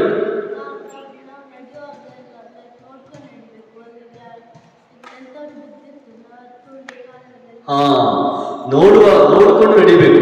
ಇನ್ನೂ ಕೆಲವರು ಏನ್ ಮಾಡ್ತಾರೆ, ಜೈನ ಮುನಿಗಳೆಲ್ಲ ಏನ್ ಮಾಡ್ತಾರೆ, ನಮ್ಮಿಂದ ಯಾವುದೇ ಪ್ರಾಣಿ ಪಕ್ಷಿಗಳಿಗೆ ಹಾಳಾಗಬಾರ್ದು, ತೊಂದರೆ ಆಗಬಾರ್ದು, ಶಿಕ್ಷೆ ಆಗಬಾರ್ದು, ಕಾಲಿನ ಕೆಳಗೆ ಒಂದು ಇರುವೆ ಬರ್ಬೋದು ಅಲ್ವಾ, ಅಥವಾ ನಾವು ಮಾತಾಡ್ತಾರೆ ನಮ್ಮ ಬಾಯಿಯೊಳಗೆ ಕೆಲವು ಕ್ರಿಮಿಕೀಟಗಳು ಹೋಗ್ಬೋದು, ಅಥವಾ ನಮ್ಮಿಂದಾಗಿ ಯಾವುದೋ ಪ್ರಾಣಿ ಪಕ್ಷಿಗಳಿಗೆ ತೊಂದರೆ ಆಗ್ಬೋದು. ಅದನ್ನೆಲ್ಲ ನಾವು ಯೋಚನೆ ಮಾಡ್ಕೊಂಡು ಬದುಕಬೇಕು ಅಂತ ಹೇಳ್ತಾರೆ. ಎಸ್. ಆಮೇಲೆ ನೆಕ್ಸ್ಟ್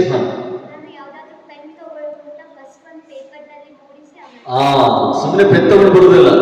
ಪೆನ್ ತಗೊಂಡು ಬಂದು ಮನೆಗೆ ಬಂದು ಬರೀದಿದ್ರೆ ಮನೇಲಿ ಅಮ್ಮ ಮತ್ತೆ ಒಂದ್ಸಲ ಓಡಿಸ್ತಾರಲ್ವಾ, ಅಂಗಡಿಗೆ ಹೋಗುವಾಗ ಫಸ್ಟಿಗೆ ಬರೆದು ಬರೀತಾರೆ ಅಂತ ನೋಡ್ಬಿಟ್ಟು ತಗೊಳ್ಬೇಕು. ಎಸ್. ಆಮೇಲೆ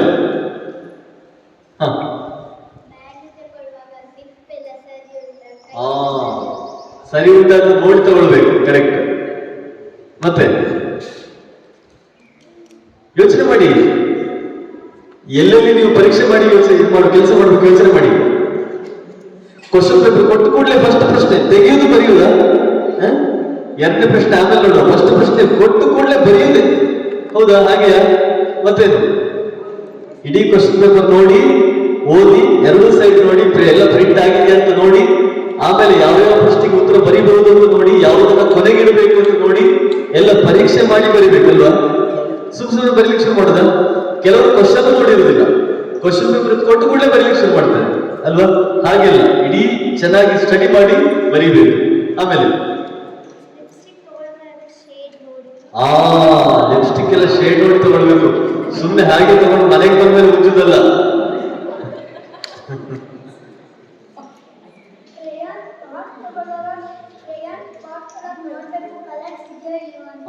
correct.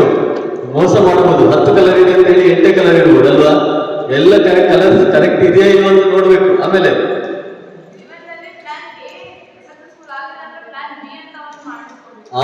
Correct. Very good, very important. ಯಾವುದೋ ಒಂದು ಕೆಲಸ ಮಾಡ್ಬೇಕಾದ್ರೆ ಸುಮ್ಮನೆ ಬಾವಿಗೆ ಹಾರಿದಾಗೆ ಹಾರೋದಲ್ಲ. ಏನ್ ಮಾಡ್ಬೇಕು? ಪ್ಲಾನ್ ಎ, ಆಮೇಲೆ ಪ್ಲಾನ್ ಬಿ. ಪ್ಲಾನ್ ಎ ಒಂದ್ ವೇಳೆ ಆಗದೆ ಹೋದ್ರೆ ಆವಾಗ ಪ್ಲಾನ್ ಬಿ. ಕರೆಕ್ಟ್ ಆಗಿ ಎರಡು ಪ್ಲಾನ್ಗಳನ್ನ, ಯೋಚನೆಗಳನ್ನ ಇಟ್ಕೊಳ್ಬೇಕು. ಒಂದು ಆಗದೆ ಹೋದ್ರೆ ಇನ್ನೊಂದು ಮಾಡಿ ಅದು ರೆಡಿ ಇರ್ಬೇಕು ನಮ್ಮ ಕೈಯಲ್ಲಿ. ಹಾಗೆಯೇ ನಾವು ಕೆಲಸ ಮಾಡ್ಬೇಕು. ಸೈಜ್ ನೋಡ್ಬೇಕು. ಸುಮ್ಮನೆ ಅಪ್ಪನಿಗಾಗುವ ಡ್ರೆಸ್ ಮಗಳು ತಗೊಳ್ಳೋದಲ್ಲ ಅಲ್ವಾ? ಆಮೇಲೆ ಮನೆಗೆ ಬಂದ್ಮೇಲೆ ಅದು ಗೋಡಿ ಚೀಲದ ಹಾಗೆ ಆದ್ರೆ ಏನಾಗ್ತದೆ, ಯೂಸ್ ಬರುದಿಲ್ಲ. ಎಸ್.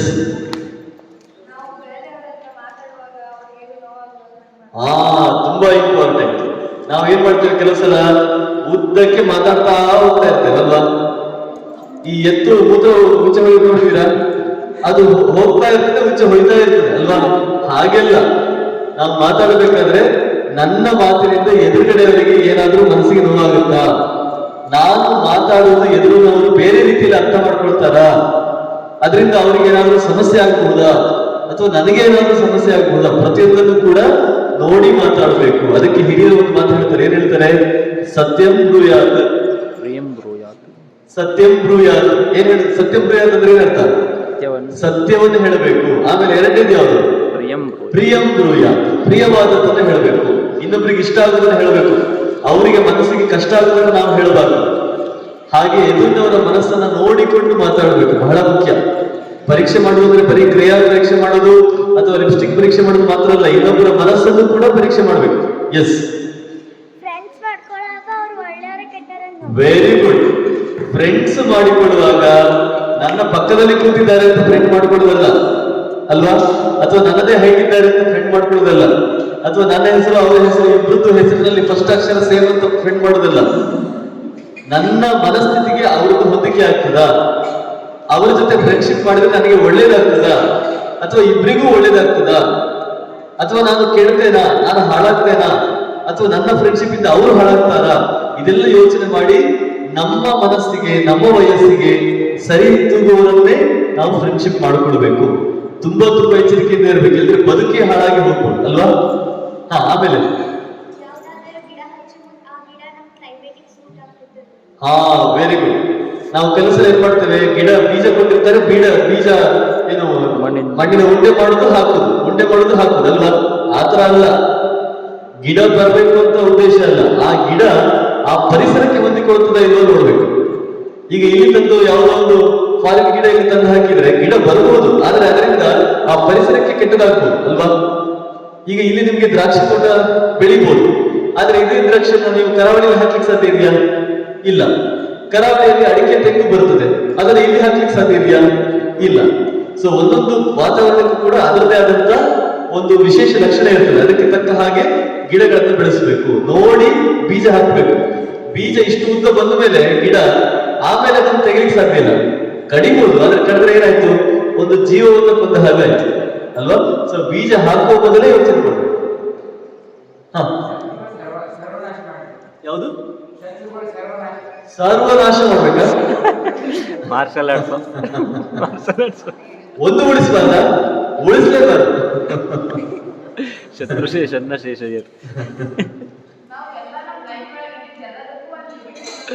ಹಾ, ವೆರಿ ಗುಡ್. ಲಿಮಿಟ್ ಇರಬೇಕು, ಪ್ರತಿಯೊಂದರಲ್ಲೂ ಕೂಡ ಲಿಮಿಟ್ ಇರಬೇಕು. ಸರಿ, ಆಮೇಲೆ ಸ್ಕೂಲ್. ಹೌದು, ಸ್ಕೂಲ್. ಇದು ಸ್ಕೂಲ್ ಮಾತ್ರ ಅಲ್ಲ, ಎಲ್ಲ ವಿಷಯದಲ್ಲೂ ನಿಜ. ಒಂದು ಹುಡುಗ ಒಂದು ಹುಡುಗಿಯನ್ನ ಹೆಂಡತಿಯಾಗಿ ಕರ್ಕೊಳ್ಬೇಕಾದ್ರೆ ಯೋಚನೆ ಮಾಡಬೇಕು. ಯಾಕೆ? ಜೀವಮಾನದ ಪ್ರಶ್ನೆ. ಒಂದು ಹುಡುಗಿ ಒಂದು ಹುಡುಗನನ್ನ ಗಂಡನಾಗಿ ತಗೊಳ್ಬೇಕಾದ್ರೆ ಯೋಚನೆ ಮಾಡಬೇಕು. ಅದೇ ರೀತಿಯಲ್ಲಿ ನಾವು ಅಪ್ಪ ಅಮ್ಮನ ಸೆಲೆಕ್ಟ್ ಮಾಡ್ಲಿಕ್ಕೆ ಆಗ್ತದ? ನನಗೆ ಇಂಥ ಅಪ್ಪ ಅಮ್ಮನೇ ಬೇಕು ಅಂತ ಹೇಳಿಕಾಗ್ತದ? ಇಲ್ಲ. ಕೆಲವು ನಮ್ಮ ಕೈಯಲ್ಲಿ ಇಲ್ಲ, ಕೆಲವು ಮಾತ್ರ ನಮ್ಮ ಕೈಯಲ್ಲಿ ಇರುತ್ತಲ್ವಾ?